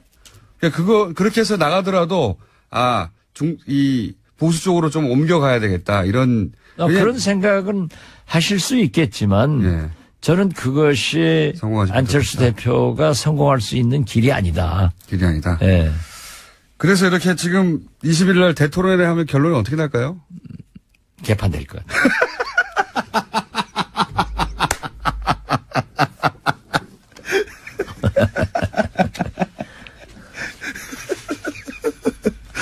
아니 그게 지금 현재 어제도 몇 사람들을 만나보면, 3, 4모 만나보면은, 안 된다는 것도 강하고, 하겠다고 하는 사람들은 안철수 대표도 안 한다고 그래요. 지금 현재 말씀은. 그러니까 안철수 말씀을 저는 믿고 있어요. 그런데 그 주위에 있는 한두 사람은 또 계속 라디오에 나와서, 회의 석상에서 나와서, 자기들끼리 회의니까. 지도부는 자기들이니까. 거기서 하고 있으니까 우리야 모르죠. 그런데 우리끼리 모이면 또 이건 절대 안 된다. 한 가지만 여쭤볼게요. 더 시간이 다 돼가지고 오늘은 좀 짧으네요. 얘기가 아까 나가라고 하는데 어디 나갈 데가 있겠느냐 하고 이렇게 밀어붙인다고 하셨는데 그럴 경우에 나갈 데가 있어요. 우리끼리 하지 뭐 하셨잖아요. 그럼 정말로 예를 들어서 호남 의원들이 혹은 이런 통합은 동의하지 못하겠다고 하는 의원들 한 10분이나 한 20분 정도 이렇게 나와가지고 다시. 왜 10분을 얘기해요? 훨씬 많은데. 그래요? 우리를 한국당 정도, 바른정당 정도 취급하려고 그래요? 20명 정도. 우리도 원내교섭단체가 돼야 할 수 있죠. 20명 이상의 원내교섭단체를 만들 수도 있다. 별도로.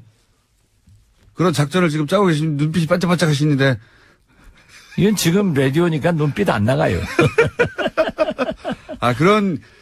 물론 꼭 그렇게 한다는 게 아니라. 것이 아니라. 네, 꼭 그렇게 한다는 게 아니라. 그러한 방법도 모색할 수가 있다. 그렇게 계속 밀어붙이면. 네. 네. 작전 있으시군요. 진전도 돼요. 아, 그래요? 네.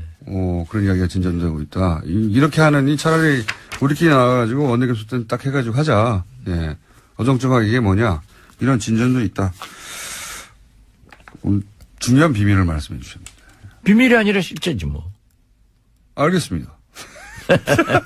자, 적과의 빡침. 오늘 여기까지 하겠습니다. 국민의당 박지원 전 대표였습니다. 감사합니다. 예, 감사합니다.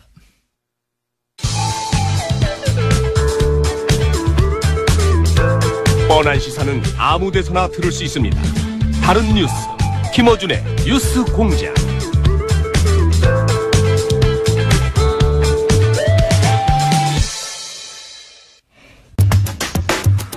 어제 포항에서 5.4 지진이 발생했죠.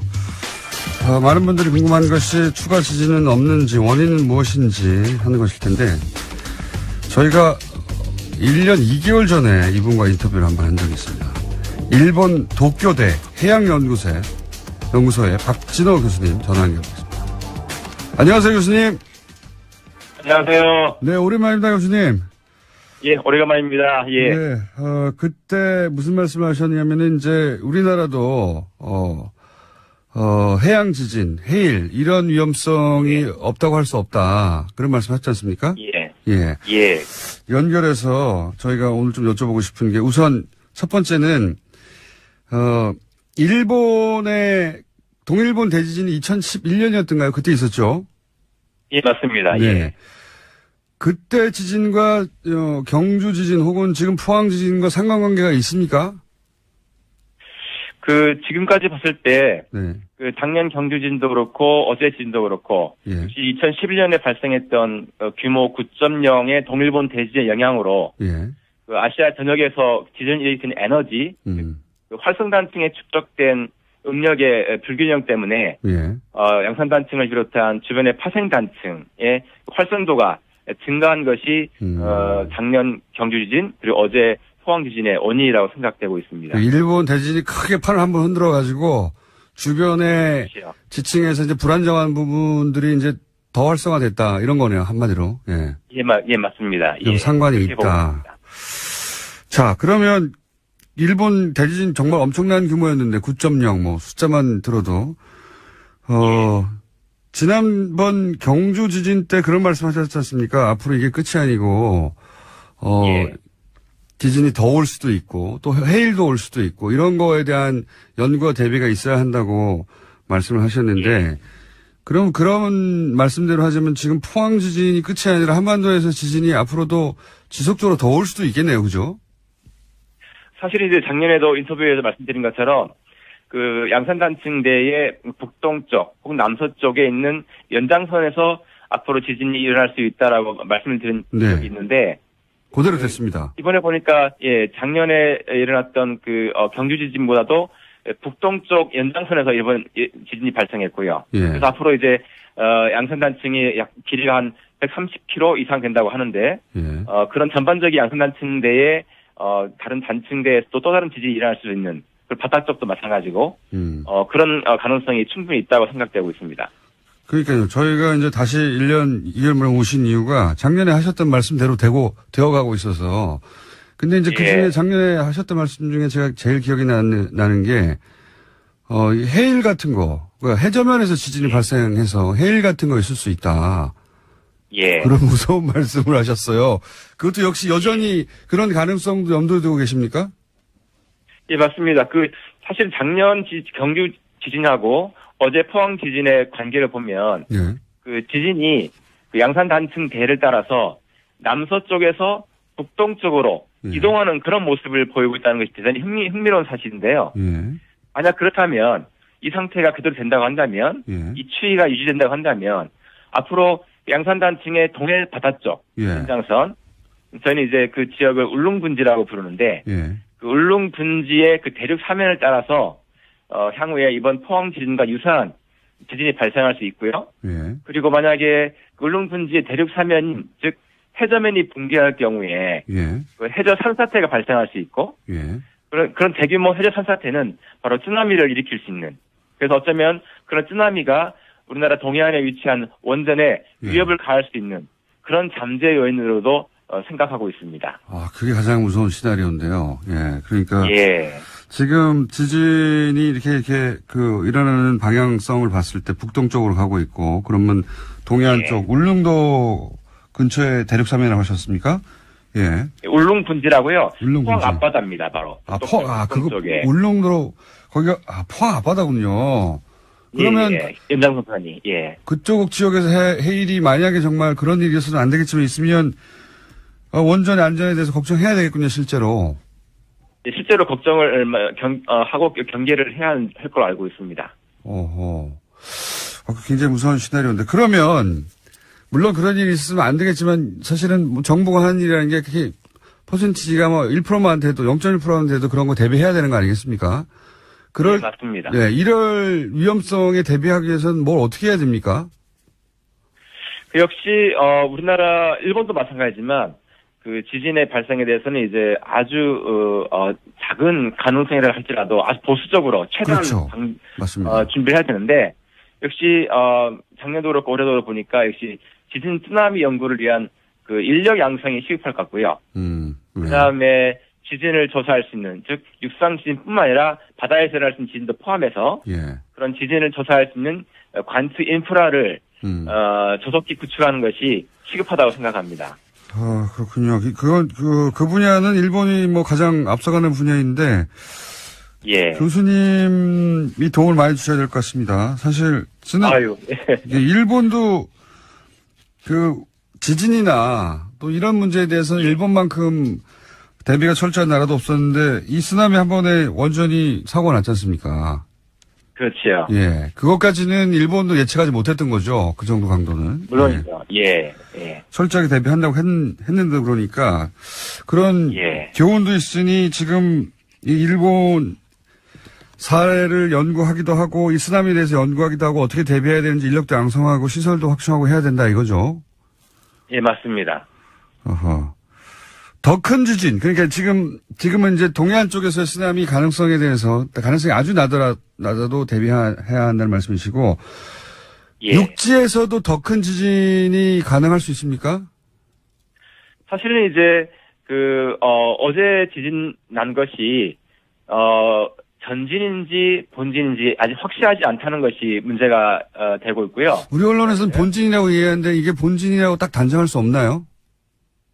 그렇게 저는 단정하기 어렵다고 보는데 그 이유는 아시는 것처럼 2011년 동일본 대진이 일어났을 때 그 본진이 일어났던 3월 11일 날 이틀 전에 바로 규모 7.3의 전진이 일어났고 그래서 이제 이틀 후에 났기 때문에 어제 지진 난 이유가 이것이 전진인지 본진인지 알려면 앞으로 2, 3일이 최대한 고비가 될 것 같고요.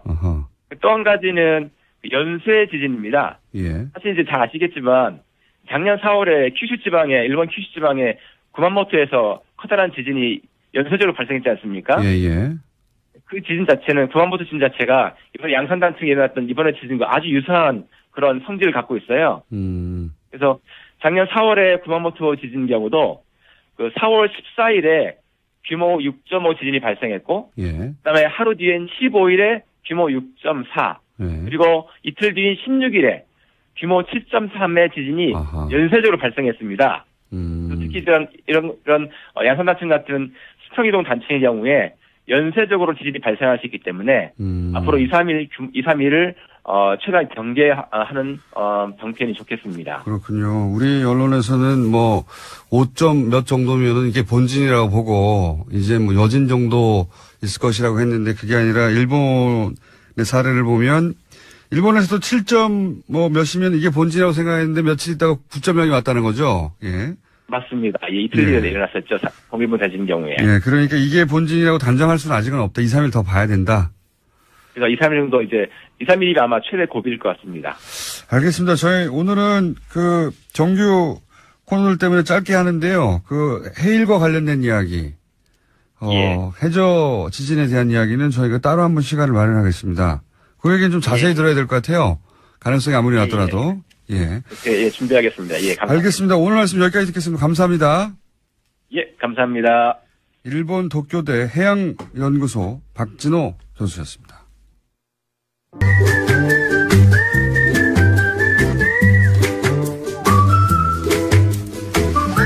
김진애 박사님 나오셨습니다. 안녕하십니까? 네, 안녕하십니까? 자, 네. 오늘 어디서부터 얘기할까요? 오늘 갑자기 지진이 있어가지고. 아니, 제가 딱 한 주 안 나왔는데, 2주일 동안 일이 너무 많았어가지고.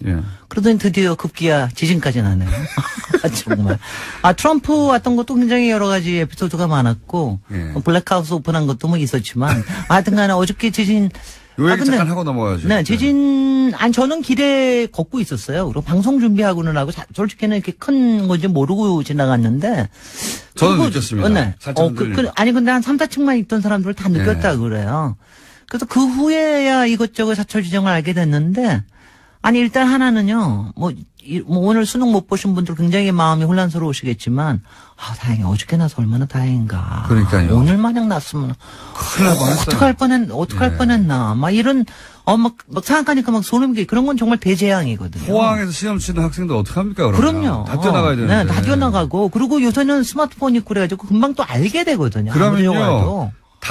일주일이 아니라 다 걷고 시험 전체를 다시 준비해야 돼요. 글쎄 말이죠. 그래서 저는 어저께 택시기사님하고 그쪽 쪽만 빼고서 볼 방법이 없느냐. 우리 막 연구하다가 아무래도 안 되겠다. 그러고 왔더니 조금 있다가 이제 조금 이따 연기한다고 나왔는데 그거는 현명한 결정이라면 어떻든지 안전이 제일 중요하고요. 그리고 앞선 인터뷰에서도 나왔지만 이 여진뿐만 아니라 이게 연쇄 지진이 날지 어떨지는 지금 모르고 아무도 있거든요. 모르는 거거든요. 지금 이게 지진 자체에 대해서 아무도 모르고 있는 것뿐만이 아니라 저도 이제 1년 전에 얘기도 했지만 특히 양산 단층과 그 옆에 있는 이렇게 비껴가는 단층에 대해서 우리가 지금 정확히 파악을 하고 있지를 못해요. 우리는 지진이 없는 줄 알았기 때문에. 글쎄요. 그래가지고 지금 이거를 파악하는 게 굉장히 중요한 일이기 때문에 그래서 저는 보고요. 지금 굉장히 면밀해. 그래도 요번에 한 가지 칭찬할 만한 거는 요번에는 지진 난 지 한 20초 만에 23초 만에 이게 경고문이 왔어요. 그때는 박근혜 정권 때는 국민안전처가 옥상으로 20분인가 있다 왔잖아요. 근데 국민안전처라는 게 따로 있었는데 또 이번에는 계측기도 많았다고 그러고 그래서 자동적으로 이게 발생하도록 해놨답니다. 그러니까 조금 나아진 거죠. 그러니까 많이 나아진 건데 저는 지난 1년 전에 방금 전에 했던 인터뷰 그때 이제 우리나라에서는 사실 일본이 지진에 관해서는 세계적인 그 수준에 도달해 있지 않습니까? 거기는 뭐 지진 일상화돼 있어. 초등학교 들어가자마자 유치원 때부터 지진 나면 어떻게 해야 되는지 다 훈련돼 있는. 그런데 거기서 이제 해상 지진에 대한 이야기를 그때부터 하셨거든요. 그리고 그게 가능성이 낮다 하더라도 대비 꼭 해야 한다. 글쎄 우리가 해상 지진 때문에 해일이 크게 난 적이 없기 때문에 우리는 덜 신경을 쓰는데 일단은 후쿠시마 얘기 그거를 갖다가 생각을 안 할 수가 없고 우리가 원전이 있으니까 그쪽에 다 있단 말이죠 우리가. 그럼요. 그렇게 다 또 해변가고. 그리고 또 원전을 또 짓고 있던 원전을 계속 짓기로 한 결정이 한 달 후에 났으면 글쎄 말이죠. 아마 이거 있었으면 또 좀 달라졌을 것 같다는 생각이 들고요. 그다음에 이제 아무래도 제가 뭐 건축 분야에 일을 하니까 안전에 대해서 조금만 더 얘기를 드리면 어저께 이제 사진들이 굉장히 많이 나와서 막 떨어지고 날리고 막 저기 하는데 일단은요, 거기 어저께 한동대가 제일 난리를 치지 않았습니까? 이게 벽이 떨어지고 그래서 그랬는데 제가 사진으로만 봐도 이거는 바깥에 외장재가 떨어진 거예요. 구조가 흔들린 게 아닙니다. 그러니까 여러분들이 이렇게 잘 보실 때 이렇게 뭐 벽돌이 떨어진 거라든가 외장재 뭐 대리석이 떨어진 거 이런 거는 신경 쓰실 필요가 없습니다. 왜냐하면 안전 때문에 막 고심하실 필요가 없어요. 물론 다 이제 고치려면 돈 들고 그러는 거지만 건물이 구조적으로 흔들린 게 아니다. 구조적으로 흔들린 게 아니기 때문에 그러니까 이제 그거는 걱정하실 필요가 없는데 정말로 구조적으로 걱정하는 건 옹벽에 금이 갔거나 이번에 이제 아파트들 아파트가 다 이게 요새는 다 철근 콘크리트 이렇게 옹벽으로 올라가는 게 많아요. 벽체 시스템이거든요. 근데 여기에 어저께도 저 보니까 조금 걱정이 되는 게 일단 진앙지에 있는 5계층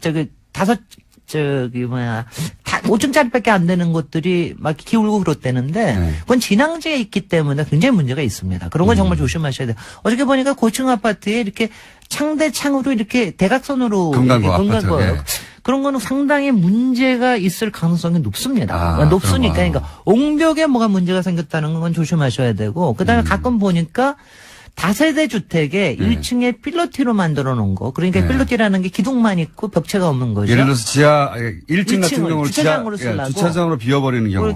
기둥만 놓을 때 기둥이 무너진 데가 좀 있어요. 근데 이게 왜 그러냐면요. 사실 지진이 나면은 제일 문제가 되는 게 벽체 시스템으로 지어진 건축물이 제일 위험합니다. 왜냐하면 이렇게 기둥으로만 된 거는 지네들끼리 이렇게 흔들흔들 하다가 다시 이렇게 좀 찾아요. 근데 이제 이 필로티로 된 그 다세대 주택 같은 경우에는 이게 정말 나쁜 게 1층은 기둥이고 2층부터는 벽체예요.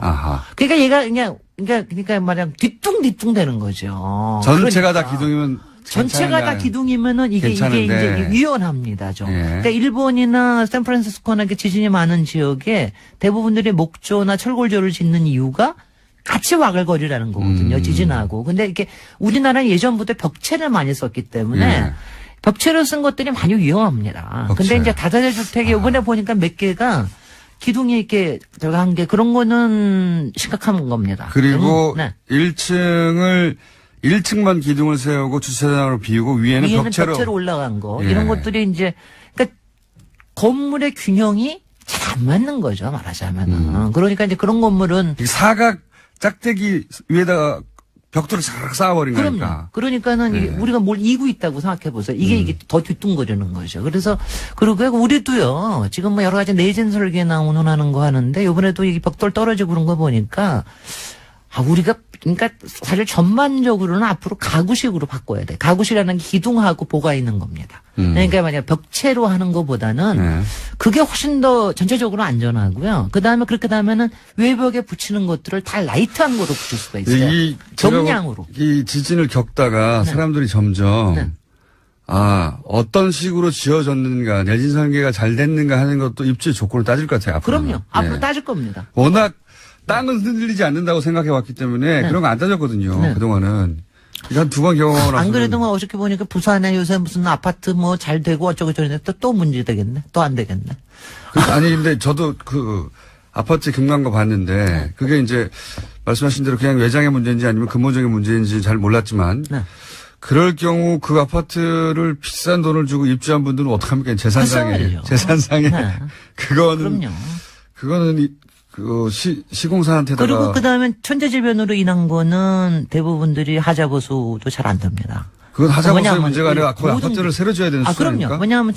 왜냐하면 이제 여러 가지 보험을 들어놓은 게 있기 때문에 하자보수 보험이라든가 보험 들어놓은 게 있기 때문에 보험이 좀 나오고 그러는데 이 천재지변으로 해서 이런 일이 일어난 건 아마 보험 커버가 그렇게 많지가 않을 거예요. 그러니까 특약 조항이죠.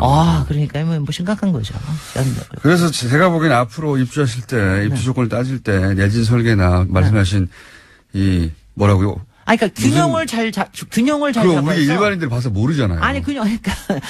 그러니까 전문가에 왜 부동산 데리고 다닙니까? 부동산이 그런 거 알아봐 주는 거예요. 여기 보시면은 부동산 맨 위에 구조에 대해서 쓰는 게 있어요. 몇 평만 보지 마시고 거기에 철근 콘크리트 존지 아니면 철골 구조인지 이런 게 다 나와 있어요.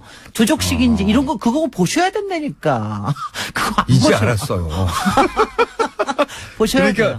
조적식이면 적어도 조금 여러 가지가 문제가 있을 가능성이 큽니다. 네, 지진의 관점에서 보자면. 지진의 관점으로 봐서. 내진의 관점에서 보자면 이건 좀 불안할 수도 있다. 네, 그렇습니다. 그게 유난히 민감한 분들이 있을 수 있으니까요. 그럼요. 그런 것들을 보셔야 돼요. 철골 구조가 그 상태, 내진 설계 쪽에서는 유리하다. 그리고 외벽이 하여튼 라이트한 게 훨씬 더 안전할 가능성이 높습니다. 외벽이 라이트한지 일반인. 라이트하는 게 이제 유리가 저기고, 왜냐하면 이런 거 보는 거 있잖아요. 왜 이렇게 벽돌로 이렇게 크다는 거 붙여놓고 운운한 것들은 다 좀 무거운 건물들이에요. 근데 너무 무겁지 않은 건물이 좋아요. 그러니까 외벽을 치장하느라고 무거운 뭡니까? 대리석 같은 걸 확 붙여다가. 대리석 같은 거는 괜찮아요. 요새는 이제 대리석을, 근데 앞쪽 업무를 아예 구조부터 했다라 그러면 힘들고요. 바깥에 스킨을 살짝 붙여놓은 것들은 큰 문제 없습니다. 떨어지면 다시 붙이면 되고요. 네. 그런 것 때문에 이번에 이제 굉장히 놀라신 분들 많을 텐데 외장에 떨어진 것 같은 거는 신경 쓰지 마시고. 그건 오히려 안전한 거다. 오히려 그 건물은 안전할 수가 있습니다. 외벽 정도 떨어지는 것은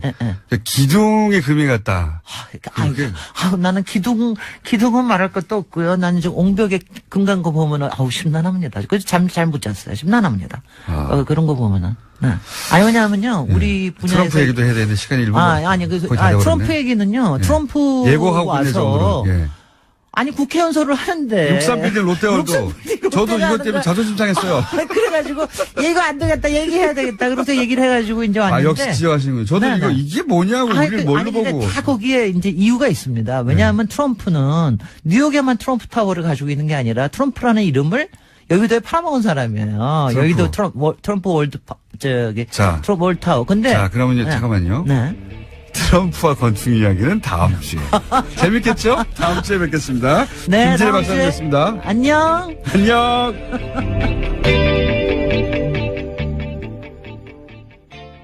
이제 저희가 하는 게 아니에요. 미 상원 외교위원회가 아예 청문회를 열어서 뉴스공장에서 했던 보다 더 강성 발언을 하고 있습니다. 네. 대통령이 돈키호테고 버튼을 언제 누를지 모르고 3차 대전을 끌고 갈지도 모르니까 권한을 제한해야 한다고 미국의 상원은 공화당이 지금 다수예요. 예, 공화당은 트럼프 대통령이 속한 당입니다. 공화당이 다수인 외교위원회에서 지금 이런 청문회를 하고 있어요. 우리가 생각하는 것보다 훨씬 트럼프 대통령의 정신건강에 대해서 미국 정치권에서도 걱정하고 있다. 네. 그렇습니다. 그래서 이 청문회 결과가 어떻게 될지 모르겠는데 상원도 그렇고 하원도 그렇고 똑같은 얘기가 나오고 있어요. 자, 오늘 여기까지 하겠습니다. 네, 시사인의 김은지였습니다. 감사합니다. 네, 바로 이어서 리얼미터. 안녕하십니까. 안녕하십니까. 오늘 바빠요. 네, 빨리 하겠습니다. 네. 자, 수치를 쭉 읊어주세요. 네. 3주 동안 문재인 대통령이 70%대 지지율 유지했고요. 역시 올랐습니다. 2.2%포인트 오른 72.3%이고요. 지지율이 부정평가는 0.5%포인트 내린 23.6%입니다. 그러니까 지난 9월 3주차에 북핵 이후에 65.6%로 가장 낮게 떨어졌거든요. 예, 그래서 한 7% 정도 그 이후에 회복이 되었습니다. 그래서 지금 이제 원인으로 보자고 한다면은 유엔 연설이 조금 이전에 있었지 않습니까? 그 이후에 계속 한중 관계 회복이라든지 그런 부분들이 가장 큰 요인이 아닌가 싶고요. 그리고 이제 사회경제적 배경으로는 적폐청산, 그러니까 국정원 특활비 상납 의혹 이것이 워낙 컸고요. 그리고 MB 정부의 어떤 군 댓글 정치 공작이라든지 이런 부분들이 계속적으로 확산되고 있습니다. 그러한 부분들이 영향을 미치지 않았나 싶습니다. 그래서 뭐 70% 초반대로 올랐다는 거잖아요. 그렇습니다. 72.3%입니다. 72.3%요? 네. 69.5%나 70.3%나. 뭐. 아니, 불과 한 달 전쯤만 해도 그러니까 일간 조사를 보면 앞에 7자를 하나도 찾아볼 수가 없었거든요. 근데 지금 지난 실험의 여진이 계속되는 상황이었고. 그렇죠. 근데 지난 수요일부터 5일 연속 앞에 7자가 붙고 있습니다. 일간으로. 어제 예를 들어서 어제 오늘은 어떻습니까? 그러니까 어제 같은 경우는 어제 같은 경우 73.6%까지 올랐고요. 그제 같은 경우는 72.4%로 올랐습니다. 그 북핵 이전의 상황으로 돌아갔다. 예, 지지난주까지는 보합 또는 강보합 이런 얘기를 했었는데 상승세로 봐야 될 것 같습니다. 그냥 북핵 이전으로 돌아갔다 이렇게 정리해 주십시오. 네, 알겠습니다. 그래봐야 수치가 네, 정당으로 넘어갈까요? 안 되기 때문에. 네, 저는 큰 변화가 몇 개월 동안 있었던 것 같은데 결국 몇 프로 빠졌다 몇 프로 올랐다 이 정도 수준이. 아니 많이 그때 8.2%포인트 북핵 이후로 빠졌고요. 그러니까 8.2%가 엄청난 것 같은데, 예, 저는 별로 엄청나지 않습니다. 알겠습니다. 예, 정당으로 넘어가죠. 네. 정당은요? 민주당 먼저 알려드리겠습니다. 지난주에 상당폭 빠졌는데요. 2.6%포인트 상승해서 50.8%를 기록했습니다. 문 대통령 순방 외교 효과가 아닌가 싶고요. 자유한국당 같은 경우는 지난주에 탈당한 의원들이 복당하는 과정 속에서 소폭 올랐는데 이번에 횡보했습니다. 0.2%포인트 하락해서 18.4%를 보였고요. 생각만큼 여기는 많이 오르지 않네요. 네. 예. 지난번에 이제 예측을 했다시피 크게 합당, 통합 그런 어떤 효과들은 미미할 것이다라고 예상을 했는데요. 그런 결과가 이어지고 있는 것 같습니다. 바른정 안녕하세요. 김호준입니다. 국정원장 3명 전원 구속 혁명 중인가? 국정원장 3명 전원 처벌 비극적인 풍경. 국정원장 셋 다 구속 누가 웃을까? 어제자 조중동 사설 제목입니다. 조선일보는 이들이 전원 감옥 가는 상황은 혁명이 아니면 안 된다며 이들 혐의가 혁명을 방불케 할 만큼 중대한가 묻습니다. 중앙일보는 그 자리에 있었다는 이유만으로 관행을 따랐다는 이유만으로 법적 책임을 묻는 건 법적 편의주의에 불과하다 합니다. 동아일보는 국정원장은 대북 활동에 최전선에 있었던 사람들인데 이들을 모두 잡는 건 북한 좋은 일이란 논리를 펴니다. 북한 좋아할 일이라는 논리는 중앙일보가 다시 한번 반복합니다. 김관진 전 국방장관은 북한이 가장 무서워하는 군인인데 꼭 감방 보내야 하냐며 따집니다. 조중동 어디 모여서 같이 편집해야 합니까? 북한이 정말 좋아할 것은 북한이 아니라 자국민을 상대로 심리전을 하고 북한이 아니라 자국민을 세찰하는데 전력을 다했던 그 시절 그 국정원을 정말 좋아했겠죠.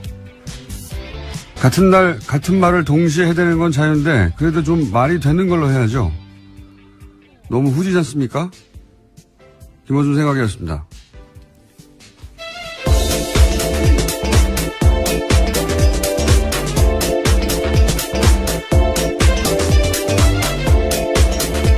시사인의 김은지입니다. 네. 김관진 전 국방장관이 북한이 김정일이 가장 무서워했던 군인이었다. 이 논리를 동시에 사용하는데 이분들이 빨간펜 선생님이 같은 선생님 같아요. 이분들이. 네, 그런 군한테 댓글 달라고 지시했던 사람들입니다. 네. 오히려 본래의 목적을 약하게 했던 이들인데요. 김정일 마음속에 들어가 봤나요? 예. 어디서 이런 독심술을 배웠는지. 학원을 좀 소개해 주시면 좋겠습니다. 가장 무서워하는지 알잖아요. 누가 무서워하는지. 자, 적폐 수사, 국정원 개혁. 그만하라는 기사가 계속 나와요. 손발이 아주 딱딱 맞고 같은 날. 그것도 좀 적당히 해야지. 옛날처럼 같은 날, 같은 논조로 같은 사설을 쏟아내면, 아, 여론이 그렇구나. 하고 수긍하는 게 아니라 요즘은, 뭐야, 이거, 짰어? 이러는 시대예요. 예. 회의를 다시 하시는 게 좋겠다. 조언을 드립니다. 모이는 건 좋은데. 자, 아무래도, 이, 지진 뉴스가 첫 번째죠? 네, 수능 연기? 네, 어제 경북 포항에서 규모 5.4의 지진이 발생했습니다. 이에 정부가 수능 시험을 연기하겠다라고 발표했는데요. 올해 수능은 일주일 미뤄진 다음 주 목요일인 11월 23일에 치러지게 됩니다. 1992년에 후기대학 입시 문제지가 유출돼서 시험 일정이 연기된 적은 있지만요. 천재지변으로 대입시험이 미뤄진 것은 처음입니다. 교육부가 수능을 연기한 것은 포항 지역 수능 시험장에서 적지 않은 피해가 발생했기 때문인데요. 시험장이 모두 14곳이었는데 점검한 결과 10곳에서 건물 균열 등 문제가 있었다라고 합니다. 이게 이제 컨디션 조절이 걱정이 되는 학생이나 부모들도 있겠죠. 예. 그리고 일주일 더 이제 마음을 졸이는 게 힘든 학생들도 있을 수 있고, 뭐 각자 사정이 다르니까 불만도 당연히 있을 겁니다. 그렇죠? 예. 조선일보가 이제 재빠르게 이 불만을 캐치해서 이거 참 빨라요, 조선일보는. 그래서 이런 짜투리 영상만 모여서 예, 보도하는 뉴스 있지 않습니까? 스브스 뉴스라고. 예, 저는 사실 8시 뉴스보다 이게 더 재밌던데 거기에 잡힌 게 있습니다. 네, 그 클립 일부를 저희가 들려드리겠습니다. 아, 여보세요? 아니 그냥 가버리면 어떡해. 나를 태워가야지. 어제 같이 귀국을 했었는데 이제 기자들과 함께 이야기를 하다 보니까 차를 놓쳐. 그 기자들이 이제 이동관 수석이 이런 말 하고 있으니까 계속 카메라 들이대고 마이크 들이댔잖아요. 예, 물어보고 싶은 게 많으니까요. 막 쫓아가서 그런 사이에 차가 가버린 거예요. 버릴만 냅두고. 그래서 이동관 수석이 전화하는 장면입니다. 아니 날 두고 가면 어떡해 이렇게. 전체 보면 더 재밌는데요. 예, 굉장히 재밌는 장면이었습니다. 자, 본인들을 걱정할 때다. 네. 5년 후 보자, 뭐 이런 얘기도 있던데, 예, 5년 후 말고, 5주 후 본인들을 걱정할 때다. 다음 순요? 네, 현재 국정원은 이건희 삼성전자 회장의 차명 계좌와 관련한 후속 조치를 진행 중입니다. 그런데 국세청이 2007년 이후에 발생한 관련 부당소득에 대해서만 과세 조치가 가능하다라는 판단을 내렸다는 주장이 나왔는데요. 더불어민주당의 박용진 의원의 이야기입니다. 그래서 국세청이 관련해서 기획재정부에 유권 해석을 요청했다라는 겁니다. 이건 말이죠. 이게 삼성과 관련된 일이기만 하면 우리 정부 부처들이 굉장히 손만방인데요. 이게 2008년에 불법적인 차명 계좌가 드러났잖아요. 네, 그렇죠. 그렇죠? 그러면 2018년이면 아직 있어요. 그때 밝혀진 차명 계좌 전체에 대해서 과세를 해야 되는데 국세청 얘기는 뭐냐면 이제 이 제척기간, 소위 이제 부정행위가 입증된 제척기간 해가지고 2007년 혹은 2008년의 계좌에 들어있던 금액만 하겠다는 거예요. 근데 그때 이미 돈이 다 빠져나갔거든요. 그러면 뭐 과세할 게 없는 거예요.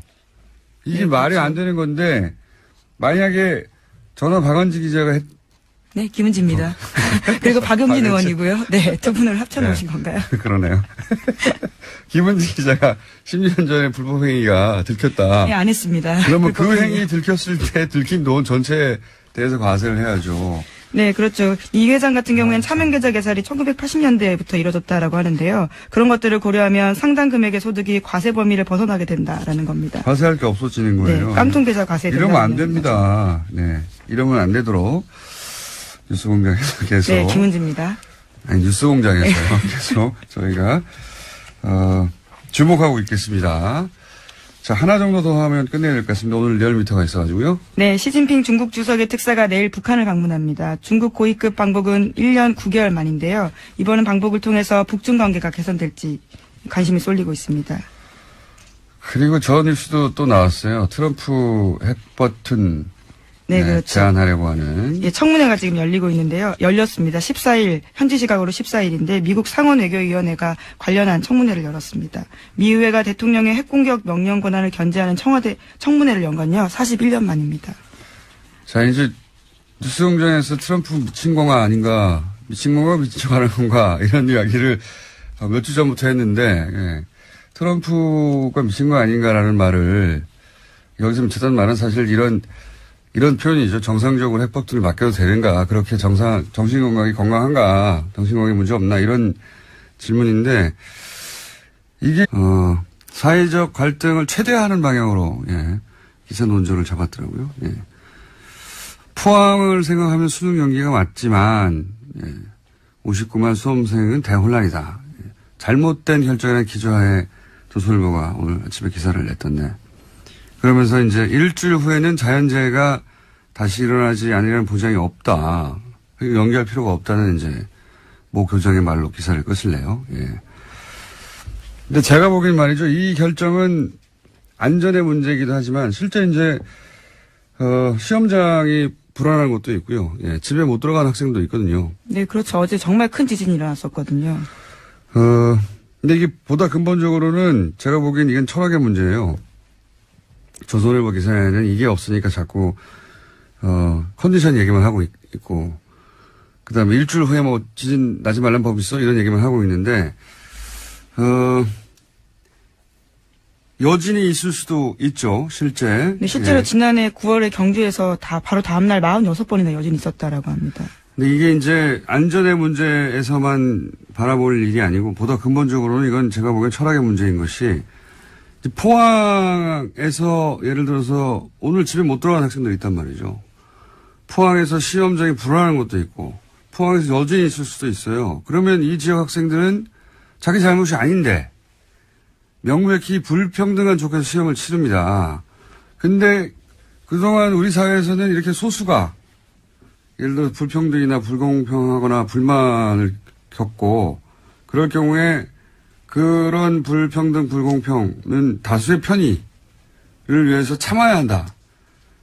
그런 걸로 문제를 해결해 왔거든요. 근데 이번 결정은 정반대예요. 소수가 다수를 위해서는, 그러니까 포항 학생들은 좀, 희생이 되더라도 다른 학생들, 더 많은 학생들의 컨디션을 위하여. 그러니까 소수가 다수를 위해서 희생해도 좋다.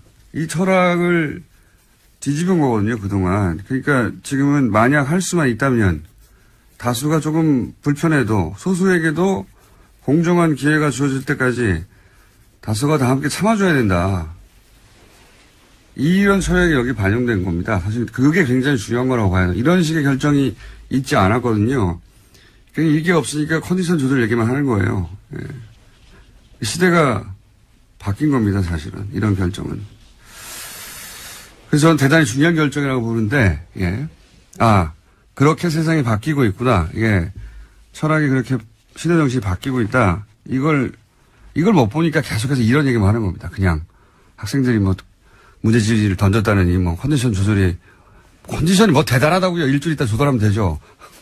무슨 대단한 일이라고 자꾸 그걸 가지고 얘기하는데. 생명과 안전보다 중요한 건 없으니까요. 예, 안전만 얘기해서도 안 되고요. 예. 안전도 물론 중요한데 근본적으로 철학이 바뀐 거예요. 이런 결정이 없었거든요. 할 수 있으면 그 소수도 공정한 기회가 주어질 때까지 다수가 참아주는 게 맞는 거거든요. 그게 중요한 거다.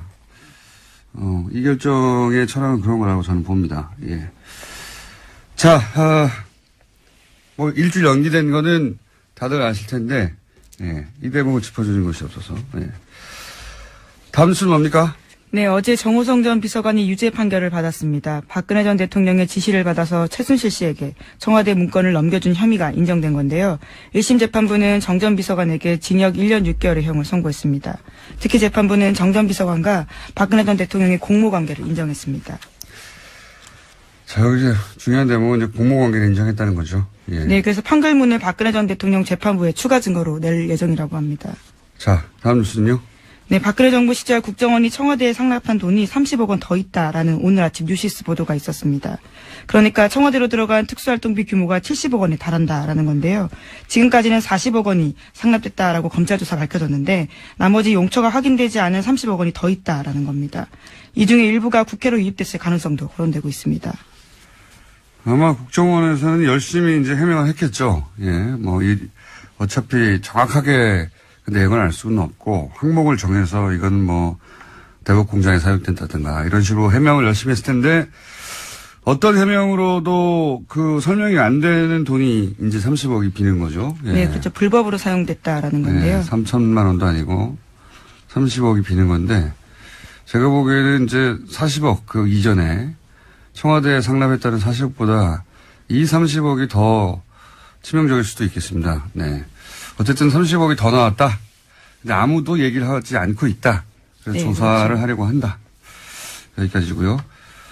이거는 그러니까 뭐 공작에 사용됐다고 하는데 정확하게 어떤 공작인지 모르겠다가 아니라 그런 거 다 빼고 나서 전부를 다 뺐는데도 이건 도대체 설명을 못하는 돈이 나온 거죠. 예. 이 돈이 더 치명적일 수도 있겠습니다. 자, 다음은요. 네, 관련해서 어제 검찰이 또 내용들을 이야기했는데요. 40억 원은 박근혜 전 대통령이 국정원의 특수활동비를 상납받아서 사적으로 사용했다라는 부분들을 밝혔습니다.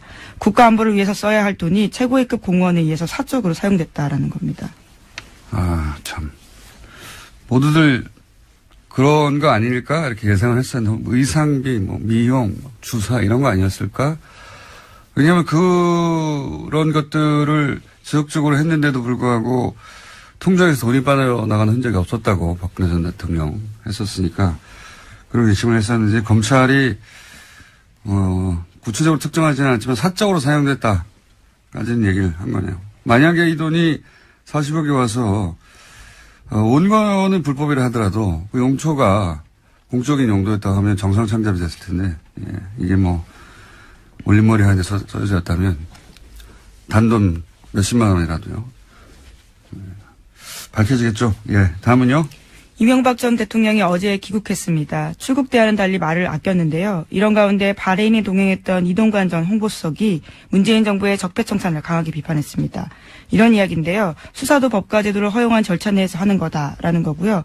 완장 차면 아무 데서나 와서 무슨 짓이나 해도 되냐라는 다소 거친 이야기들을 했습니다. 많이 불안하신가 봐요. 예. 완장 차면 아무 데나 가서 아무 짓을 한 것은 그 정권이었죠. 그게 지금 밝혀지고 있는 거고요. 예. 법과 제도가 허용하는 절차 내에서 하고 있어요. 걱정 안 하셔도 되고. 그리고 이제 지지율에 취해서 오버한다고, 예. 남 걱정할 때가 아닙니다, 지금. 이런 얘기 하다가 근데, 이동관 전 수석이, 이동관 전 수석을 놓고 차가 가버렸어요.